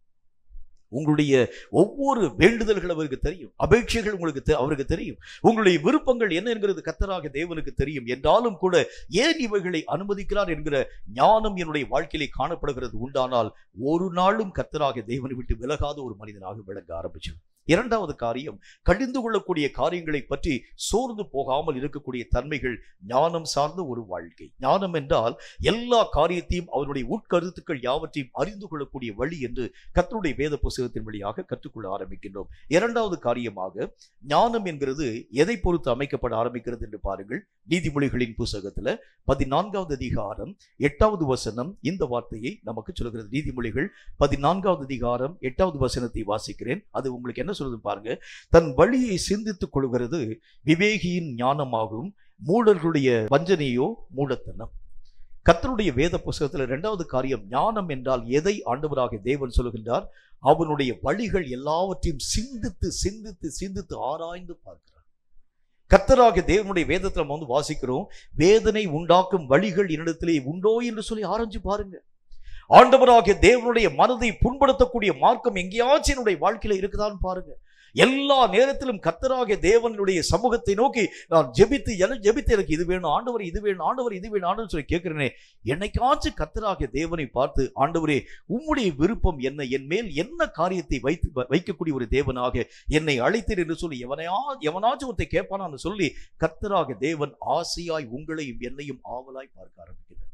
கொஞ்சம் வருஷத்திற்கு முன்பதாக என்னுடைய தனி அறையில் நான் ஜெபிக்கக்கூடிய நேரத்தில் கர்த்தர் என்னோடு கூட பேசின வார்த்தை அதுதான். பெங்களூர் பட்டணத்தில் நடந்த கூட்டத்தில் இந்த வார்த்தைகளை நான் சொன்ன மாத்திரத்தில் அது சபை போதகர், அவங்க ஒரு அதாவது கர்த்தராகிய தேவனுடைய ஊழியம் செய்யக்கூடிய ஒரு வயதான ஒரு அம்மா, அந்த சபை போதகர் அம்மா, அவங்க அங்க மேடலே உட்கார்ந்து அழ ஆரம்பிச்சாங்க. இவ்வளோ நாள் வரைக்கும் கர்த்தராகிய தேவனுடைய சமூகத்துல உங்க பிரச்சனையெல்லாம் சொன்னீங்களே, உங்களுடைய ஒவ்வொரு தேவைகளையும் பற்றி பேசுறீங்களே, என்னைக்காச்சும் கர்த்தராகிய தேவனை பார்த்து நீங்க கேட்டிருக்கீங்களா? ஆண்டவரே நான் உங்களுக்கு என்ன செய்யணும்னு சொல்லி விருப்பமா இருக்கீங்க, என்னைக்காச்சும் கேட்டது உண்டா? என்னைக்காச்சும் நம்ம பேசியிருக்கோமா கர்த்தரை பார்த்து? வேதம் சொல்லக்கூடிய வார்த்தையின் அடிப்படையில் கர்த்தருடைய வசனம் ஒரு வார்த்தை நம்முடைய வாழ்க்கையை சுட்டி காண்பிக்க ஆரம்பிக்கிறது. வேதனை உண்டாக்கக்கூடிய வழிகள் எனக்குள்ள இருக்கா? ஆண்டவராகிய தேவனை பிரியப்படுத்தாத ஏதாகிலும் ஒரு காரியம் இருக்கிறதா? தேவன் என்னுடைய காரியங்களை பார்க்கும்போது எங்கேயாச்சும் சஞ்சலம் அடைய ஆரம்பிக்கிறாரா? இவைகளை நாள்தோறும் நான் என்னுடைய வாழ்க்கையை ஆராய்ந்து பார்க்கக்கூடிய தன்மைதான் ஞானமுள்ள ஒரு வாழ்க்கை என்று கர்த்தர் நமக்கு சொல்ல ஆரம்பிக்கின்றார். ஒவ்வொரு காரியத்திலும் என் மனம் போன போக்கின்படி நான் நடக்க ஆரம்பிக்கிறேன். ஊழியம் என்று சொன்னால் என்னுடைய விருப்பத்தின்படி நான் போறேன். அநேக விதமான காரியங்கள் என்று சொன்னால் என்னுடைய மன இஷ்டத்தின்படியே நான் காரியங்களின் ஊடாக கடந்து போகிறேன். என்னைக்காச்சும் கர்த்தருடைய சமூகத்தில் உட்கார்ந்து நான் இது செய்யலாமா ஆண்டவரே, இது செய்யலாமா செய்யக்கூடாது ஆண்டவரே, நீங்க எனக்கு ஆலோசனையான காரியங்கள் யாவற்றையும் சொல்லும் என்று சொல்லி கர்த்தருக்கு முன்பதாக அமர்ந்திருந்து கர்த்தரை பேச விடக்கூடிய மனிதன் எத்தனை பேர் இருக்கிறார்? நான் அடிக்கடி என்னுடைய செய்தியில் சொல்லக்கூடிய ஒரு வார்த்தை, ஒரு நல்ல ஒரு சகோதரன் என் கூட என்னுடைய பிரசங்க நிறைவு நேரத்தில் என்கிட்ட பேசும்படிக்காய் வந்தார். 3 நாள் கூட்டம் முதல் நாள் முடிந்து போனது. அந்த முதல் நாள் இறுதி வேளையிலே அவர் என்னை சந்திக்கக்கூடிய அந்த மனிதனாக வந்து என்னை பார்த்து ஒரு வார்த்தை கேட்டாரு.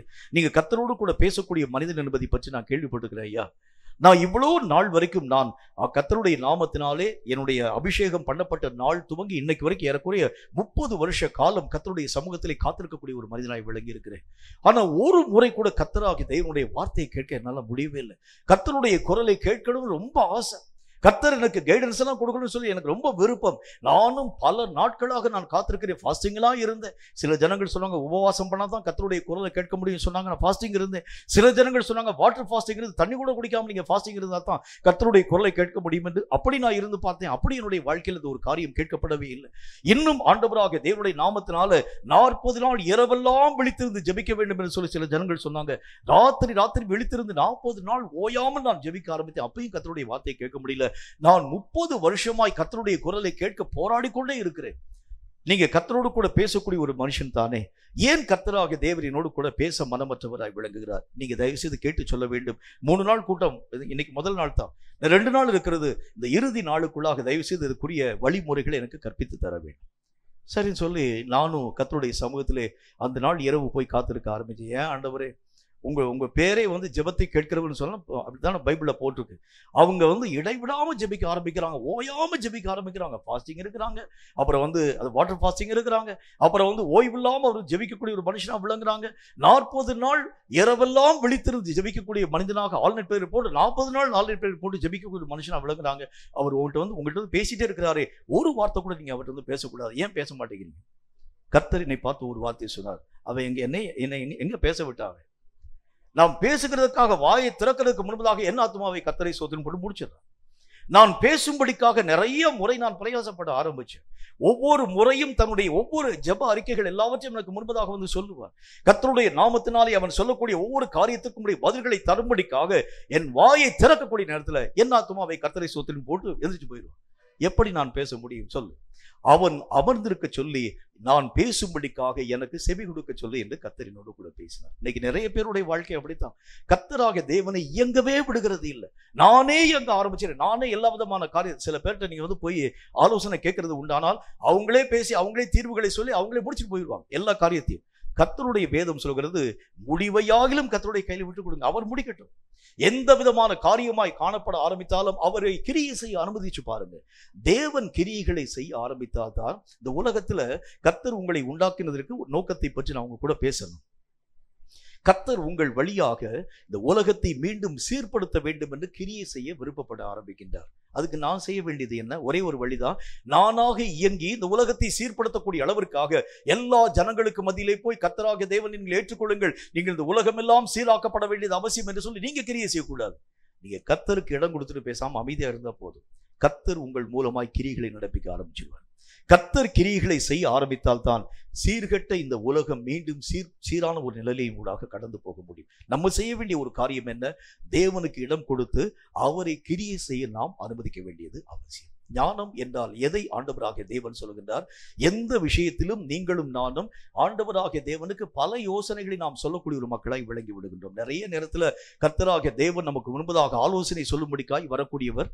ஆலோசனை கர்த்தர் என்கிற பெயரோடு கூட காணப்படக்கூடிய கர்த்தர், அவர் உங்களுக்கு முன்பதாக வந்து உட்கார்ந்து, உனக்கு என்னப்பா பிரச்சனை, உனக்கு நான் யோசனைகளை சொல்லும்படிக்காக வருகிறேன். அவருக்கு முன்பதாக நீங்கள் போய் உட்கார்ந்து யோசனை சொல்றீங்க. இந்த பிரச்சனைக்கு சொல்யூஷன் இப்படி ஆண்டவரே, இது எனக்கு நல்லாவே தெரியும். இந்த பிரச்சனைக்கு இந்த விதமான காரியத்தின் ஊடாக கடந்து போனால் இப்படிலாம் நன்மையான காரியங்களை பெற்றுக்கொள்ள முடியும், நான் அறிந்திருக்கிறேன். கர்த்தர் நம்மை பார்த்து கேட்பார், பின் ஏன் என்னை வந்து கூப்பிட்ட? நீ உனக்கு தான் எல்லா விதமான வழியும் தெரியுதான்னு சில மருத்துவர்கிட்ட போய் நீங்க வந்து சொல்லி பாருங்களேன், டாக்டர் போய் சொல்லி பாருங்க, இந்த வியாதிக்கு இந்த விதமான மாத்திரை போட்டா சரியா இருக்கும். நான் டாக்டர் நீ டாக்டர்னு கேட்பாங்க. இதே மாதிரி தான் கர்த்தராகிய தேவனும் கூட. பல பேர் கர்த்தராகிய தேவனுக்கு போய் ஆலோசனை சொல்ல ஆரம்பிக்கிறாங்க. ஞானம் என்றால் எதை ஆண்டவராகிய தேவன் சொல்லுகின்றார்? தேவன் என்னுடைய வழியை சீர்படுத்தும்படிக்காக அவர் கையிலே என்னுடைய வழியை ஒப்பு கொடுத்து விட்டு நான் அமைதியாய் காத்திருக்க வேண்டும். நான் இயங்காமல் ஆண்டவராகிய தேவனை இயங்கும்படிக்கு நான் அனுமதிக்க வேண்டும். அவர்தான் என்னை சீர்படுத்தக்கூடிய கர்த்தர். அவர்தான் தன்னுடைய வழியிலே என்னை உறுதியாக்கக்கூடிய கர்த்தர். அவர்தான் என்னுடைய பாதத்தை தன்னுடைய வழியிலே கொண்டு போய் இருத்தி நிறுத்தக்கூடிய ஒரு தேவன் அவர்தான். ஆகவே அவர் கிரியைகளை செய்ய அனுமதிங்க. அவர் பேசுகிறதுக்கு நீங்க இடம் கொடுங்க. நீங்களே முந்தி பேசி எல்லா விதமான காரியத்தையும் பேசி முடிச்சிடாதீங்க. அவரை பேசும்படிக்காக இடம் கொடுக்க ஆரம்பித்தால் அவர் பேச்சு வானத்தையும் பூமியும் உருவாக்கக்கூடிய ஒரு பேச்சு. அவர் பேச்சு இல்லாதவைகளை இருக்கிறவைகளாக உருவாக்கக்கூடிய ஒரு பேச்சு. அவருடைய பார்வை எல்லா விதமான காரியங்களையும் நம்முடைய வாழ்க்கையிலே வரவழைக்கக்கூடிய ஒரு வல்லமையான ஒரு பார்வை. அவருடைய இயக்கம் மனிதர்களுடைய சக்திக்கும் நினைவுக்கும் அப்பாற்பட்ட ஒரு இயக்கம். அவரை இயங்க விடாமல் நீங்களே இயங்க ஆரம்பிக்கும் பொழுதுதான் நிறைய நேரங்களில் நாம் தோற்று போகக்கூடிய மக்களாய் விளங்க ஆரம்பிச்சோம். அப்ப ஞானம்னா எதை கர்த்தர் சொல்கின்றார்? தேவனை இயங்க விடக்கூடிய ஞானம் வாய்ந்தவர்களாய் விளங்குங்க. தேவனே, நீர் என் வாழ்க்கையில இயங்குங்க, நீர் என்னுடைய வாழ்க்கையில கிரியைகளை செய்யுங்க. நீங்க பேசுங்க, நான் கேட்கிறேன் ஆண்டவரே, நீங்க உட்காருங்க, நான் பேசுறேன்னு சொல்லுகிறது அல்ல. நம்ம பேசக்கூடிய வார்த்தைகள் எப்படிப்பட்டது என்று சொல்லி நம்ம கூட இருக்கக்கூடிய மக்களுக்கு தான் தெரியும். அவர் பேசக்கூடிய வார்த்தை அது அவருக்கும் புரியாது, எனக்கும் புரியாதுன்னு சொல்லி நிறைய ஜனங்கள் சொல்லக்கூடிய வார்த்தையை நீங்க கேட்டிருக்கலாம். சில மக்கள் பிரசங்கம் பண்ணுவாங்க. பிரசங்கம் பண்ணக்கூடிய மக்களுடைய நிலைகளை பார்க்க ஆரம்பிக்கிறதுனால பிரசங்கம் வாக்கியம் முடிந்த பிறகு அவரை போய் நீங்க கேட்குறீங்க வச்சுக்கோங்க, நீ என்ன பிரசங்கம் பண்ணீங்க? ஏதோ ஒரு வார்த்தை எடுத்து வந்த வார்த்தைகளை நான் பேச ஆரம்பித்தேன். கூட்டத்தில் உட்கார்ந்து இருக்கக்கூடிய மக்களை பார்த்து நீங்க கேட்டு பாருங்க, இன்னைக்கு பிரதர் என்ன பிரசங்கம் பண்ணாரு? ஏதோ வந்தாரு, ஏதோ ஒரு வார்த்தை எடுத்தா அது ஏதோ ஒரு பிரசங்கம் பண்ணாரு. இந்த பிரசங்கத்தினுடைய ஆரம்பம் தான் என்ன, ஆரம்பமும் தெரியல, முடிவும் தெரியலங்க. அவர் முதலும் இல்லாமல் முடிவும் இல்லாமல் பிரசங்கம் பண்ண ஆரம்பிச்சுன்னு சொல்லிடுவார். இது எதுக்கு சொல்ல வருகிறேன் என்றால், நிறைய பேருடைய வாழ்க்கையிலே தேவனை முடிக்கும்படிக்காக நீங்கள் இடமளிக்க ஆரம்பிக்கிறது தான் ஞானம். ஞானம் என்கிறது எதை ஆண்டவராகிய தேவன் சொல்கிறார்? கர்த்தர் இயங்க அனுமதியுங்க. உங்களுடைய வாழ்க்கையை கர்த்தராக தேவன் செவ்வைப்படுத்தும்படிக்காக ஒப்புக் கொடுங்க. ஆண்டவராகிய தேவனே, நீர் என்னுடைய வாழ்க்கையை சீராக்கும்படிக்காக நான் என்னை உங்களுடைய கரங்களிலே ஒப்புக் கொடுக்கிறேன். அவர் சீர்படுத்தும் பொழுது நீங்கள் அங்கே இயங்காமல் மௌனமாய் அமர்ந்திருக்க ஆரம்பித்தால் தேவன் தம்முடைய விருப்பத்தின்படியே உங்களை சீரான ஒரு மனிதனாக ஒரு மாற்றத்தின் ஊடாக அழைத்துக் கொண்டு போக ஆரம்பிக்கிறதை பார்க்கணும். அதுதான் கர்த்தராகிய தேவன் விரும்பக்கூடிய ஒரு ஞானம். நம்முடைய வழிகளை சிந்தித்து ஆராய்ந்து பார்த்து தேவ கரங்களிலே ஒப்புக் கொடுக்கக்கூடிய ஞானம் நம்முடைய வாழ்க்கையிலே காணப்பட ஆரம்பித்தால் நம்முடைய முடிவு சரியான ஒரு முடிவாய் காணப்பட்டுவிடும். அடுத்த ஒரு காரியமாக, கர்த்தருடைய வேத புத்தகத்துல நல்ல முடிவுகளை முடிக்கிறதுக்கு இரண்டாவது ஒரு வழியை பற்றி, முதலாவது வழி ஞானம் நிறைந்த கர்த்தருடைய வசனத்தின் மூலமாக கற்றுக்கொள்ள ஆரம்பித்தோம். இரண்டாவது ஒரு காரியமாக, நம்முடைய முடிவு நல்ல முடிவாய் காணப்பட வேண்டும் என்றால் எப்படிப்பட்ட முடிவு நம்முடைய வாழ்க்கையிலே காணப்பட வேண்டும் என்று பாருங்கள். யாக்கோபு எழுதின நிருபத்தில் 5வது அதிகாரம் 11வது வசனம் இந்த வார்த்தையை நமக்கு சொல்கிறது. யாக்கோபு 5வது அதிகாரம் 11வது வசனத்தை வாசிக்கிறேன், கவனிங்க. இதோ பொறுமையாய் இருக்கிறவர்களை பாக்கியவான்கள் என்கிறோமே, யோபின் பொறுமையை குறித்து கேள்விப்பட்டிருக்கிறீர்கள், கர்த்தருடைய செயல்களின் முடிவையும் கண்டிருக்கிறீர்கள், கர்த்தர் மிகுந்த உருக்கமும் இரக்கமும் உள்ளவராய் இருக்கிறாரே. முடிவு நல்ல முடிவாய் முடிக்க வேண்டும் என்றால் உபத்திரவங்களிலே பொறுமையாய் காத்திருங்கள். யோபுனுடைய பொறுமையை நீங்க கேள்விப்பட்டீங்களே, அவனுடைய முடிவு என்னமா இருந்தது என்று பாருங்கள். இழந்து போனான் ஒரு பங்கு, ஆனால் கர்த்தருடைய நாமத்தினால் அவனுடைய முடிவு 2 பங்காய் திரும்ப அவனுடைய கரங்களிலே கொடுக்கப்படக்கூடியதாய் விளங்கிற்று. காரணம் என்ன? பொறுமை நிறைந்தவனாய் அந்த சோதனைகளை ஏற்றுக்கொள்ளக்கூடியவனாய் விளங்க ஆரம்பித்தார். எல்லா விஷயத்திலும் ஒரு நீடிய பொறுமை நம்முடைய வாழ்க்கையிலே காணப்பட வேண்டியது அவசியம். அப்படி இருந்தா தான் நல்ல முடிவை முடிக்க நம்மால் முடியும். பல நேரங்களில் பொறுமை இழந்து நீங்களும் நானும் இங்கும் அங்கும் அலைந்து ஓடக்கூடிய ஒரு மக்களாய் விளங்க ஆரம்பிக்கிறதை பார்க்க முடியும். 17 முறை போரிட்டு வெற்றி பெற முடியாமல் காணப்பட்ட ஒரு அரசன். இந்த அரசனுக்கு விரோதமாக பக்கத்தில் இருக்கக்கூடிய அண்டை அயல் நாடுகளிலே காணப்படக்கூடிய மக்கள் பல நேரங்களில் போர்கள் யாவற்றையும் தொடுத்து இந்த அரசனை ரொம்ப பாடுபடுத்த ஆரம்பிச்சான். இவனுடைய படை பலம் மிகுந்த பலமாய் காணப்பட ஆரம்பித்தாலும் கூட எதிரிகளை வீழ்த்த அவனால முடியல. 17 முறை போரிட்டு அவனால் ஜெயிக்கவே முடியல. ஒரு நாள் அந்த மனிதன் என்ன செய்ய ஆரம்பித்தான் என்று சொன்னார், இந்த நகரத்திலே விட்டு வெளியே கடந்து போய் காடுகளின் ஊடாக கடந்து போயிட்டான். நகரத்துல ஆளுகை பண்ணும்படிக்காக பக்கத்தில் இருக்கக்கூடிய நாட்டினுடைய அரசர்கள் யாரும் உள்ள வந்துட்டாங்க. ஆகவே இவன் தன்னுடைய ஜீவனை மெய்யாகவே காப்பாற்றும்படிக்காக அநேக விதமான குகைகளை நோக்கி கடந்து போய் இந்த குகையில போய் தங்கி இருக்க ஆரம்பிக்கிறான். ரொம்ப பசி. பக்கத்துல ஒரு கிராமம். இந்த கிராமத்துல அந்த நாட்டை சார்ந்து இருக்கக்கூடிய ஒரு வயதான ஒரு பாட்டி ஒரு அம்மா உட்கார்ந்துருக்கிறாங்க. பசியினுடைய நிமித்தமாக இந்த மனுஷன் நேராக கடந்து போய் அந்த அம்மாவை பார்த்து கேட்குறான், அம்மா எனக்கு ரொம்ப பசியாக இருக்கிறது, தயவு செய்து எனக்கு சாப்பாடு நீங்கள் தர வேண்டும் என்கிறதை பற்றி. உடனே அந்த அம்மா சொல்கிறாங்க, என் கையில் நெல் கிடையாது, மற்ற எந்த விதமான காரியம் கிடையாது, கொஞ்சோண்டு கேப்ப மாவு இருக்கிறது, அதை நான் உனக்கு களியாக கிண்டி நான் தருகிறேன் என்கிறதை பற்றி பேசினாங்க அந்த அம்மா. உடனே சரின்னு சொல்லி கேப்ப களியை கிண்டி இந்த அரசனுக்கு முன்பதாக கொண்டு போய் வைத்த மாத்திரத்தில் இந்த அரசன் முதல் காரியமாக எடுத்த உடனே கொண்டு போய் கேப்ப களிக்குள்ள அதாவது கையை வச்சு சாப்பிடும்படிக்காக உள்ள வச்ச மாத்திரத்தில் அவனுடைய கைகள் எல்லாம் சுட்டு போக ஆரம்பித்தது. இந்த பாட்டிக்கு கோவம் வந்துச்சு. கொஞ்சமாச்சும் அறிவு இருக்கா? எங்க நாட்டு ராஜா மாதிரி தானே நீயும் எல்லா விதமான காரியத்திலையும் நீ அவசரப்பட ஆரம்பிக்கிற. கேப்பக்களை எப்படி சாப்பிடணும் உனக்கு தெரியாதா? அதனுடைய ஓர பகுதி நீ சாப்பிட ஆரம்பிக்கிறது உண்டானால் நடுப்பகுதி சீக்கிரமாக ஆறிப்போயிடும். ஆகவே முதல்ல கேப்பக்களை சாப்பிடக்கூடிய மக்கள், இனியாச்சும் நீங்க தெரிஞ்சுக்கங்க, கேப்பக்களை சாப்பிடக்கூடிய மக்கள் முதல்ல எடுத்தோட நடுவில் கொண்டு கை வச்சிடாம ஓரத்துல இருந்து நீ சாப்பிட்டுட்டே வர ஆரம்பிக்கிறது உண்டால் நடுப்பகுதி சீக்கிரம் மாறி போயிடும். இதே மாதிரி என்னுடைய அரசனும் கூட எடுத்த உடனே எதிரிகளுக்கு நடுவில் போய் அவன் சண்டைகளை செய்ய ஆரம்பிக்கிறனால 17 முறை தோற்று போக ஆரம்பிச்சிட்டான். இவன் மட்டும் கொஞ்சம் ஞானமுள்ளவனாக சிந்தித்து பார்த்து ஓர பகுதியிலே காணப்பட்டிருக்கக்கூடிய அரசர்கள் யாவரையும் அழித்திருக்கிறது உண்டானால் நடுவை எளிதாக ஜெயிக்காமனால் முடியும் என்கிற ஒரு வார்த்தையை பற்றி நம்ம பேசினார். அப்பதான் அவனுடைய மனுக்கண்கள் திறக்கப்பட்டது. நிறைய நேரத்தில் நம்முடைய வாழ்க்கையிலே பொறுமை இழந்து நீங்களும் நானும் பல காரியங்களை செய்யக்கூடிய ஒரு மக்களாய் விளங்கி விடுகிறோம். கர்த்தர் என்ன சொல்கிறார் என்றால், கர்த்தர் எல்லா காரியத்திலும் கிரியைகளை செய்யக்கூடிய வல்லமை உள்ளவர். ஆண்டவராகிய தேவன் உங்க அவசரத்துக்கெல்லாம் கர்த்தராகிய தேவன் இயங்க மாட்டார். அவருடைய ஒவ்வொரு விதமான இயக்கங்களுக்காக நீங்களும் நானும் காத்திருக்க வேண்டியது அவசியம். யோபு தன்னுடைய வாழ்க்கையிலே தேவன் இயங்கக்கூடிய வரைக்கும் காத்திருக்க ஆரம்பித்தார். எந்த விதமான விஷயத்தையும் திரும்ப தன்னுடைய வாழ்க்கையில் இழந்து போன நன்மைகளை பெற வேண்டும் என்பதற்காக யோபு தன்னுடைய வாழ்க்கையில முயற்சியை பண்ணல. எல்லா ஜனங்களும் சொன்னாங்க, எல்லா ஜனங்களும் பேசினாங்க, நீ கர்த்தராகிய தேவனுக்கு விரோதமான காரியங்களை செயல்படுத்த ஆரம்பித்தா யோபு. ஆகவேதான் இத்தனை விதமான காரியங்கள், இத்தனை விதமான இழப்புகள் உடைய வாழ்க்கையிலே வரக்கூடியதாய் விளங்கிற்று. யோபு தன்னுடைய ஒவ்வொரு விதமான உறுதியான நிலைகளை விட்டு விலகாதவனாய் கடைசி வரைக்கும் கர்த்தர் இயங்கும்படிக்காக பொறுமையாய் காத்திருக்கக்கூடியவனாய் விளங்க ஆரம்பித்தார்.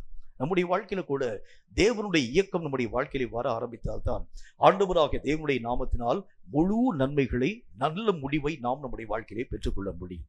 மனிதனுடைய முடிவு, மனிதனுடைய யோசனை வேறு, கர்த்தருடைய யோசனை வேறு. நாயின் என்கிற ஊரை நோக்கி ஆண்டவராகிய இயேசு கிறிஸ்து கடந்து போகின்றார். அந்த ஊர்ல நடைபெற்ற சம்பவத்தை பற்றி கர்த்தருடைய வசனத்தை வாசிச்சிருக்கிறோம்.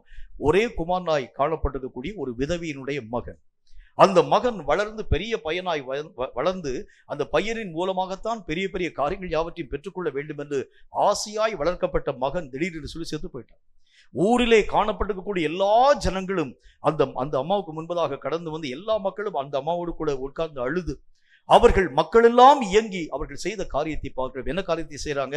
இந்த மனிதனை கொண்டு போய் பாடையிலே ஏற்றி தூக்கி கொண்டு போய் வெளியே கொண்டு போய் எரிக்க போறாங்க, அல்ல வந்து புதைக்க போறாங்க. தூக்கி கொண்டு போக ஆரம்பிக்கிறாங்க.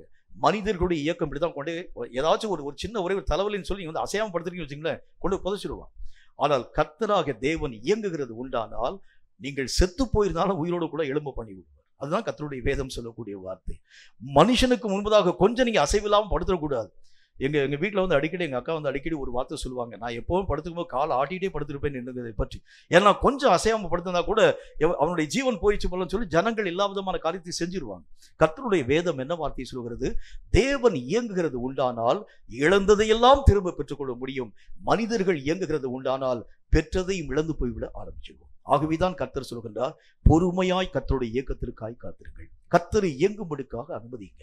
எல்லா விதமான காரியத்திலும் தேவனாகிய கர்த்தர் இரக்கங்களை தரும்படிக்காக, மனுஷனின் மூலமாய் வரக்கூடிய மகிமைக்காக அல்ல, மனுஷனின் மூலமாய் வரக்கூடிய ஆசீர்வாதங்களுக்காய் அல்ல, மனுஷனின் மூலமாய் வரக்கூடிய உதவிகளுக்காய் அல்ல, எங்கேயாக நீங்கள் மனுஷனின் மூலமாய் வரக்கூடிய நன்மைகளுக்காக மனிதர்களை நீங்கள் தேடி ஓடுகிறது உண்டானால் தேவனுடைய இயக்கம் நின்று போக ஆரம்பிச்சு. கர்த்தர் என்ன சொல்கின்றார்? பொறுமையாய் கர்த்தர் இயங்கக்கூடிய வரைக்கும் காத்திருங்க. அவர் எத்தனை காலங்கள் வரைக்கும் என்னுடைய வாழ்க்கையிலே இந்த சிறையிருப்பை அனுமதிக்க ஆரம்பித்தால் நான் அதை ஏற்றுக்கொள்கின்றேன். எத்தனை காலங்கள் பரியந்தும் இந்த உபத்திரவங்கள் என்னுடைய வாழ்க்கையிலே கர்த்தராக தேவனால் கொடுக்கப்பட ஆரம்பித்தாலும் ஏற்றுக்கொள்கிறேன். ஏனென்றால் இறுதி ஆண்டவராக தேவனுடைய இயக்கமாகவே காணப்பட வேண்டும். இந்த ஒரு முடிவு நல்ல முடிவாக முடிக்கப்பட வேண்டும் என்றால் தேவனை இயங்கும்படி நாம் நம்முடைய வாழ்க்கையிலே அனுமதிக்க வேண்டியது அவசியம். இன்னும் ஒரு காரியத்தை பாருங்க. சங்கீதங்களின் புத்தகத்துல 37வது அதிகாரம் 37வது வசனம் இந்த வார்த்தையை நமக்கு சொல்கிறது. சங்கீதங்களின் புத்தகம் 37வது அதிகாரம் 37வது வசனம் இந்த வார்த்தையை நமக்கு சொல்கிறது. வாசிக்கிறீங்க கவனிங்க. அது என்ன விதமான வார்த்தையை நமக்கு சொல்லுதுன்னு பாருங்க. நீ உத்தமனை நோக்கி செம்மையானவனை பார்த்திரு, அந்த மனுஷனுடைய முடிவு சமாதானம். கடைசியாக கர்த்தராக தேவன் நமக்கு என்ன வார்த்தையை சொல்கின்றார்? உன் வழிகள் எல்லாவற்றையும் செம்மை உள்ளதாக மாற பண்ண வேண்டியது அவசியம். எந்த குறைவும் எந்த குற்றமும் யாராலும் சுமத்தப்பட முடியாத ஒரு வாழ்க்கை. இப்போ உங்களை பார்க்கக்கூடிய ஜனங்கள் உங்களை குறித்து என்ன வார்த்தையை சொல்லுவாங்க? ஒருவேளை என்கிட்ட வந்து உங்களை பத்தி கேட்கறாங்கன்னு வச்சுக்கோங்களேன், நான் உங்களுக்கு வந்து 100 out of 100 மார்க் போட்டுருவேன். ரொம்ப நல்ல பக்தியான ஒரு மார்க்கத்தார், ஆண்டவராக தேவனுக்கு பயப்படக்கூடியவர்கள், இவங்களுடைய முகத்தை பார்க்கக்கூடிய நேரத்தில் பாவம் என்கிறதே என்னது தெரியாத ஒரு வாழ்க்கை வாழக்கூடியவங்க, இவங்களுக்கு 100க்கு 150 மார்க் கூட போடலாங்க. அந்த அளவுக்கு ரொம்ப நல்ல ஒரு வாழ்க்கை வாழக்கூடியவர்கள். ஆனா உங்க கூடவே வாழ்றாங்க பாத்தீங்களா? அவங்ககிட்ட போய் இவங்களை பற்றி கேட்குறோம் என்று வைத்துக் கொள்ளுங்க. உங்கள் கூடவே இருக்கிறாங்க வச்சுக்கோங்க. உங்கள் அப்பாவாக இருக்கட்டும், அம்மாவாக இருக்கட்டும், வீட்டுக்காரனாக இருக்கட்டும், வீட்டுக்காரியாக இருக்கட்டும், அல்லது மகனாக இருக்கட்டும், மகளாக இருக்கட்டும், அல்லது அண்ணனாக இருக்கட்டும், தம்பியாக இருக்கட்டும், இவங்களை கூப்பிட்டு கேட்கறது உண்டானால் உங்களுடைய ஒவ்வொரு காரியத்தையும் குறித்து கேட்கறது. உங்களை பற்றி 2 வார்த்தை சொல்லுங்களேன். 2 வார்த்தையெல்லாம் சொல்ல முடியாதுங்க. 50 2 நோட்டு வாங்கிட்டு வாங்க. இவர்களை பற்றி ஒவ்வொரு காரியத்தையும் நான் எழுதி தருகிறேன் என்பதை பற்றி பேசுவாங்க. ஏன்னா நம்ம கூட இருக்கக்கூடிய மக்களுக்கு தான் நம்முடைய ஒவ்வொரு காரியங்களும் தெளிவாக தெரியக்கூடிய ஒரு மக்களாய் விளங்க ஆரம்பிக்கிறதை பார்க்க முடியும். வசனம் சொல்லக்கூடிய வார்த்தையின் அடிப்படையில் ஆண்டவராக தேவன் என்ன விதமான வார்த்தையை நமக்கு சொல்கின்றார்? வாழ்க்கையிலே ஒரு செம்மை. உங்களை பார்க்கக்கூடிய ஜனங்கள் உங்களிலே குற்றம் பிடிக்கப்படாத ஒரு வாழ்க்கை. இயேசு இந்த உலகத்திலே வாழ்க்கை வாழ ஆரம்பித்தார். பரிசேயர்களும் சதுசேயர்களும் ஆண்டவராக தேவனை கல்லறியும்படிக்காக நிறைய நேரங்களை ட்ரை பண்ண ஆரம்பிச்சாங்க. சில நேரங்களில் கர்த்தராக தேவன் பேசக்கூடிய உபதேசங்களுக்கு மாறாக அநேக விதமான வார்த்தைகளை பேசி கர்த்தராக தேவனை கொலை செய்ய வேண்டும் என்று சொல்லக்கூடிய நோக்கத்தோடு கூட அவர்கள் கடந்து வர ஆரம்பித்தார். ஒரு நாள் ஆண்டவராக இயேசு அவர்களை பார்த்து ஒரு கேள்வி கேட்கிறாரு. என்னிடத்திலே குற்றம் உண்டென்று உங்களில் எவன் என்னை குற்றம் பிடிக்க முடியும்? கர்த்தர் கேட்கிறார். இந்த கேட்கக்கூடிய இந்த வார்த்தையை கேட்ட யூதர்களும் மற்ற எல்லா விதமான மக்களும் வாயடைத்து போயிட்டாங்க. நீர் மனிதனாய் இருக்க தேவன் என்று சொல்லக்கூடிய குற்றத்தை தவிர வேறு ஒரு குற்றத்தை எங்களால பார்க்கவே முடியலன்னு சொன்னாங்க. அப்படின்னா நம்முடைய வாழ்க்கையிலே குற்றம் பிடிக்கப்படக்கூடிய வாழ்க்கை நாம் வாழுகிறது உண்டானால் முடிவு எல்லாம் நம்முடைய வாழ்க்கையிலே நிச்சயமற்ற ஒரு முடிவாகவே காணப்பட ஆரம்பிச்சிடும். நிச்சயமான முடிவை நான் முடிக்க வேண்டும் என்றால் குற்றம் பிடிக்கப்படாத ஒரு வாழ்க்கை, என்னுடைய மனசாட்சிக்கு ஏற்ற ஒரு வாழ்க்கை, என்னுடைய மனதிற்கு என்னை பற்றி தெரியும், நான் எப்படிப்பட்ட ஒரு வாழ்க்கை வாழுகிறேன்னு சொல்லி என் கூட இருக்கக்கூடிய மக்கள் சொல்லக்கூடியது ஒரு சாட்சி. அதாவது என்னுடைய சபையில் இருக்கக்கூடிய மக்கள் சொல்கிறது ஒரு சாட்சி. என் கூட பழக்கத்தில், அதாவது அநேக விதமான பழக்க வழக்கத்தில் காணப்படக்கூடிய மக்கள் சொல்கிறது ஒரு சாட்சி. இன்னொன்று என்னுடைய உள்ளார்ந்த மனசாட்சி, அது எனக்கு தெரியும். நான் எப்படிப்பட்ட ஒரு வாழ்க்கை, உண்மையிலே நான் பரிசுத்தமா வாழ்றேனா இல்லையா, உண்மையிலே நான் ஆண்டவராகிய தேவனுக்கு பயப்படுவனா இருக்கிறேனா இல்லையா, உண்மையிலே நான் ஜெபிக்கக்கூடியவனா இருக்கிறேனா, இது என்னுடைய மனதுக்கு தெரியும். உங்களுடைய மனதும் உங்களை குறித்து குற்றம் பிடிக்கப்படாததா இருக்கிறது உண்டானால் உங்கள் சாட்சி நிமித்தம் தேவனாகிய கர்த்தருக்குள் உங்கள் முடிவு நல்ல முடிவாக காணப்பட ஆரம்பிக்கிறதை பார்க்க முடியும். யோபு தன்னுடைய வாழ்க்கையிலே தன்னுடைய காரியங்களை பற்றி ஆராய்ந்து பார்க்கும்படிக்காக ஜனங்களுக்கு முன்பதாக கடந்து போய் நிற்கின்றார். எல்லா ஜனங்களும் ஆளாளுக்கு குற்றங்களும் சொல்ல ஆரம்பிக்கிறாங்க. நீங்க பெரிய ஒரு மனுஷனாய் காணப்படுகிறீர்களோ, நீங்க தான் எல்லா விதமான மனிதனை காட்டி உயர்ந்தவர் என்கிற ஒரு நோக்கத்தோடு கூட இருக்கிறீங்க. மனிதனை காட்டிலும் தேவனாகிய கர்த்தர் எவ்வளவு பெரியவர் தெரியுமா, நீர் தேவனாகிய கர்த்தரை காட்டிலும் உண்மை உயர்த்தக்கூடியவராய் விளங்க ஆரம்பிக்கிறனாலதான் கர்த்தர் இவ்வளவு பயங்கரமான பனிஷ்மெண்ட் உங்களுடைய வாழ்க்கையை அனுமதிக்க ஆரம்பித்தார். பல குற்றச்சாட்டுகளை சொல்ல ஆரம்பித்தாலும் யோபு தன்னுடைய பார்வைக்கு வசனத்தில் என்ன போட்டுக்கு, நீதிமானாய் காணப்பட்டபடினாலே அவனுக்குள் ஆராய்ந்து பார்க்கக்கூடிய குற்றம் ஒன்றையும் அவனால பார்க்க முடியல. ஆண்டவராகிய தேவனுடைய நாமத்தினாலே யோபுவை குற்றப்படுத்த துணியும்படிக்காய் வரக்கூடிய சாத்தானால் கூட யோபுவை குற்றமாக பேச முடியல. கர்த்தர் வேலையெடுத்திருக்கிறார் என்பதை பற்றி தான் பேசினாலே தவிர யோபு குற்றவாளி என்பதை பற்றி சாத்தானும் சொல்ல முடியல. கர்த்தராகிய தேவனும் யோபுவை குறித்து பேசும்போது அவர் என்ன சொல்லுகின்றார், உத்தமனும் சன்மார்க்கனும் தேவனுக்கு பயந்து பொல்லாப்புக்கு விலகக்கூடியவனுமாய் காணப்படக்கூடிய என் தாசனாகிய யோபு என்கிற வார்த்தையின் மூலம் கர்த்தர் பேசுகிறார். இப்ப நம்ம சாட்சி எப்படி இருக்குன்னு பாருங்களேன். நம்ம கூட இருக்கிறவங்க நமக்கு சாட்சி சொல்லலன்னு சொன்னா பரலோகத்தில் காணப்படக்கூடிய தேவன் நம்மை குறித்து என்ன சொல்லுவார்னு யோசிச்சு பாருங்க. நம்முடைய வாழ்க்கை செம்மையான ஒரு வாழ்க்கையா இருக்கிறது உண்டானால் முடிவு நல்ல முடிவாய் காணப்பட முடியும். நல்ல முடிவை முடிக்கும்படிக்காகவே நீங்களும் நானும் அழைக்கப்பட்டோம். ஏதோ வந்தோம், ஏதோ பிறந்தோம், ஏதோ ஒரு காரியத்தின் ஊடாக கடந்து போகக்கூடிய ஒரு மக்களாய் அல்ல.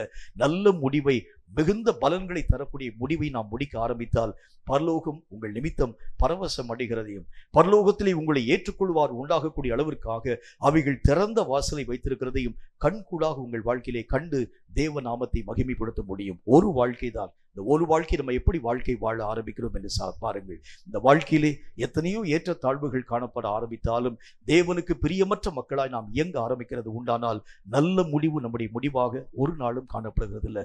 நீங்கள் எதை நோக்கி பயணம் பண்ணுகிறீங்க, எதை நோக்கி உங்களுடைய முடிவை முடிக்க போறீங்க, உங்கள் ஞானத்தினால் ஆராய்ந்து பார்க்க ஆரம்பித்தால் நிச்சயமாகவே தேவனாகிய கர்த்தருடைய வருகையின் நாளில் கைவிடப்படாத ஒரு மக்களாக விளங்க முடியும் என்கிறதில் சந்தேகம் ஒன்றுமே இல்லை. உள்ளத்தை திறந்து கர்த்தரை நோக்கி நாம் தலைகளை தாழ்த்தி ஜெபம் செய்வோம். Thank you my Lord. கர்த்தர் பேசின இந்த வார்த்தையின் அடிப்படையில் உள்ளத்தின் ஆழத்தை ஒருமனப்படுத்தி கர்த்தரோடு கூட உள்ளத்தை திறந்து நாம் பேச போகின்றோம். Thank you my Jesus. இருதயத்தை திறந்து நாம் கர்த்தரை நோக்கி நம்ம ஜெபிக்கலாம். என்னுடைய வாழ்க்கையினுடைய ஓட்டம் எதை நோக்கி பயணப்படுகின்றேன், எதை நோக்கி நான் ஓடுகின்றேன், என்னுடைய லட்சியம் எதுவாய் காணப்படுகிறது, என்னுடைய லட்சிய பயணத்திலே சரியான இலக்கை நான் எட்ட எனக்கு ஏற்ற கிருபையை தாரும் என்று கர்த்தரை நோக்கி நாம் ஜெபிக்க போகின்றோம்.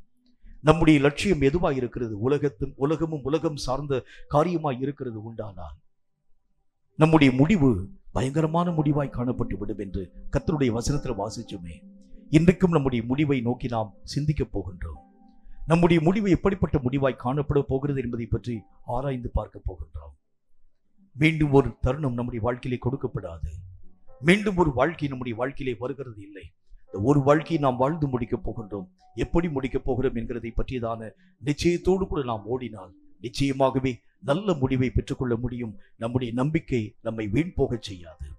தேவனாகிய கர்த்தருக்குள் துவங்கின நல்ல ஓட்டம் நல்ல முடிவை நோக்கி பயணிக்கிறது உண்டானால் நிச்சயமாகவே தேவ மகிமையை நாம் நம்முடைய வாழ்க்கையிலே தடையில்லாமல் பெற்றுக்கொள்ள முடியும் என்கிறதில் சந்தேகம் ஒன்றுமே இல்லை. உள்ளத்தின் ஆழத்தை ஒருமனப்படுத்தி நம்ம ஜெபிக்கலாம். கர்த்தர் பேசின அந்த வார்த்தையின் அடிப்படையில் உங்கள் உள்ளம் உங்களை குறித்து என்ன சொல்கிறது என்று பாருங்கள். உங்கள் இருதயம் உங்களை குறித்து என்ன விதமான சாட்சிகளை சொல்கிறது என்று பாருங்கள். நம்முடைய வாழ்க்கையினுடைய முடிவை நாம் எப்படி முடிக்கப் போகிறோம் என்று பாருங்கள். கர்த்தரை நோக்கி உள்ளத்தை திறந்து நாம் ஒருமனப்பட்டு நம்ம ஜெபிக்க போகின்றோம். நன்றி ஆண்டவரே. Thank you Lord.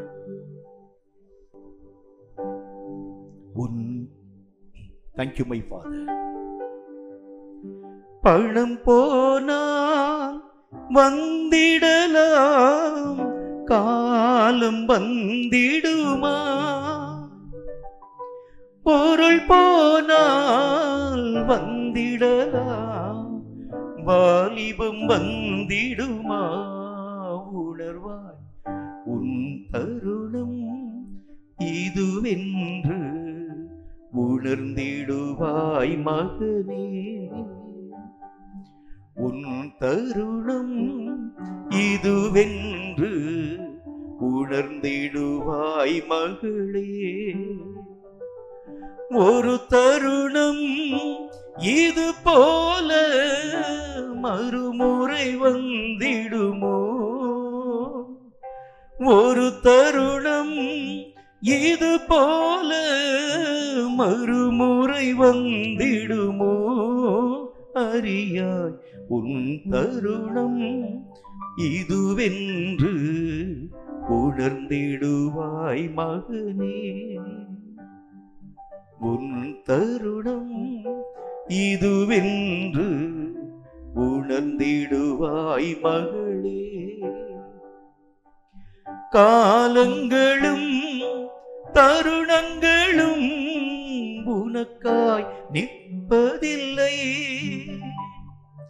காலங்களும் தருணங்களும் உனக்காய் நிற்பதில்லை,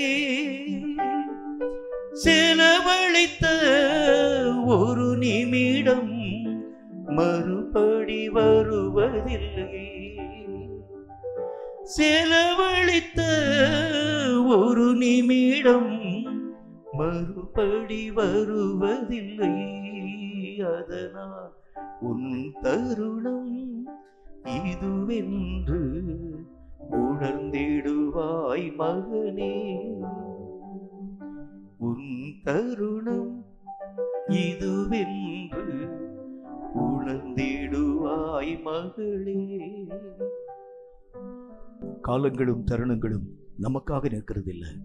எவ்வளவு காலத்தில் நம்ம வீணா செலவழிச்சிட்டோம் பாருங்க.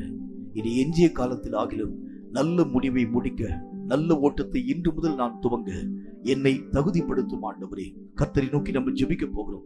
எவ்வளவோ காலங்கள் எனக்காக இந்த காலங்களை நான் செலவு பண்ணிட்டேன். என்னுடைய விருப்பத்திற்கு இசைந்ததாக இந்த காலத்தை நான் பயன்படுத்திட்டேன். என்னுடைய மனமும் மாம்சமும் விரும்பக்கூடிய காரியங்களின் ஊடாக கடந்து போக என்னுடைய மனதை இவைகளை நான் பிரயோகப்படுத்திட்டேன் சுவாமி. இனி எஞ்சிய காலங்களில் ஆகிலும் உம்மை நான் வந்தடைய, நல்ல முடிவை முடிக்க எனக்கு ஏற்ற கிருபைகளை தர வேண்டும் என்று நாங்கள் ஜெபிக்கிறோம். நான் முடிக்கும் முடிவு ஞானமுள்ள ஒரு முடிவாக, பொறுமையான ஒரு முடிவாக, கர்த்தர் இயங்க செய்யும் ஒரு முடிவாக என்னுடைய முடிவு காணப்பட எனக்கு கிருபையை தாரும் ஆண்டவரே, எனக்கு இரக்கத்தை தாரும் ஆண்டவரே. இந்த வசனங்கள் யாருக்கோ சொல்லப்பட்டவைகள் அல்ல, எனக்காய் சொல்லப்பட்ட காரியங்கள். இந்த காரியங்களை நான் புரிந்து கொள்கிறது மட்டுமல்ல, இனி இவைகளின்படி இயங்க எனக்கு கிருபையை தாரும் என்று கர்த்தரை நோக்கி நாம் ஒருமனப்பட்டவர்களாய் ஜெபிப்போமா. நன்றி செலுத்துகிறோம் கர்த்தாவே. உம்மால் உரைக்கப்பட்ட இந்த சத்திய வேத எழுத்துக்களுக்காக நன்றி. இந்த வார்த்தைகளை நாங்கள் கற்றது மட்டுமல்ல, இவைகளை எங்கள் வாழ்க்கையில் நாங்கள் பயன்படுத்தி உம்முடைய சித்தத்தை நிறைவாக்க எங்கள் ஒவ்வொருவருக்கும் கிருபையை தாரும். கொடுக்கப்பட்ட காலங்கள் சொற்ப காலம், இனி ஒரு காலம் எங்களுக்கென்று வருகிறது இல்லை அப்பா. இந்த காலங்களை நாங்கள் எங்கள் வாழ்க்கையிலே சரியான விதத்தில் பயன்படுத்த ஏற்ற கிருபைகளை, இரக்கங்களை நீர் எங்களுக்கு தந்து எங்களை ஆசீர்வதிக்க வேண்டும் என்று உம்முடைய நாமத்தினால் நாங்கள் ஜெபிக்கிறோம் கர்த்தாவே. நல்ல முடிவை முடிக்கும்படிக்காக அழைக்கப்பட்டோம் கர்த்தாவே. ஆகாத முடிவுகளுக்கு நேராக நாங்கள் கடந்து போய் விடாதபடிக்கு, எங்களுடைய நன்மையான பங்குகளை இழந்து போய் விடாதபடிக்கு சரியான ஓட்டத்தை நாங்கள் ஓடி எங்கள் இலக்கை அடைந்து உம்முடைய ராஜ்யத்தை வந்தடைய கிருபை தந்து ஆசீர்வதிக்க வேண்டும் என்று இயேசு கிறிஸ்துவின் பரிசுத்தமுள்ள நாமத்தினால் ஜெபித்திருக்கிறோம் எங்கள் பரிசுத்தமுள்ள நல்ல பிதாவே. ஆமென், ஆமென். கர்த்தருடைய ஆசீர்வாதத்தை ஆமீன் என்று சொல்லி நாம் பெற்றுக்கொள்ளுவோம். கர்த்தர் உன்னை ஆசீர்வதித்து உன்னை காக்க கடவர். கர்த்தர் தம்முடைய முகத்தை உன்மேல் பிரகாசிக்க பண்ணி உன்மேல் கிருபையாய் இருக்க கடவர். கர்த்தர் தம்முடைய முகத்தை உன்மேல் பிரசன்னமாக்கி உனக்கு சமாதானம் கட்டிட கடவர். என் ஆத்துமாவை கர்த்தரை ஸ்தோத்திரி, என் முழு உள்ளமென்னுடைய பரிசுத்த நாமத்தை ஸ்தோத்திரி. என் ஆத்துமாவை கர்த்தரை ஸ்தோத்திரி, கர்த்தர் செய்த சகல உபகாரங்களையும் மறவாதே. ஆமேன், ஆமேன்.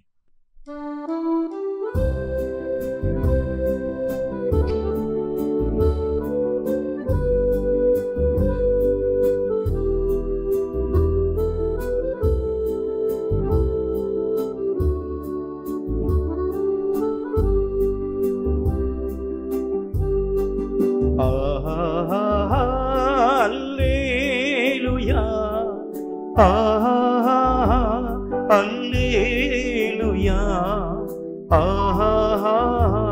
அல்லேலூயா, அல்லேலூயா, அல்லேலூயா,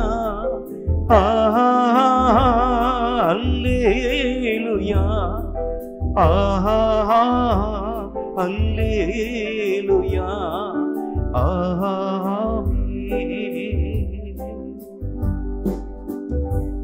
கர்த்தர் தாமே உங்கள் ஒவ்வொருவரையும் அளவில்லாமல் ஆசீர்வதித்து பாதுகாப்பாராக. ஆமென்.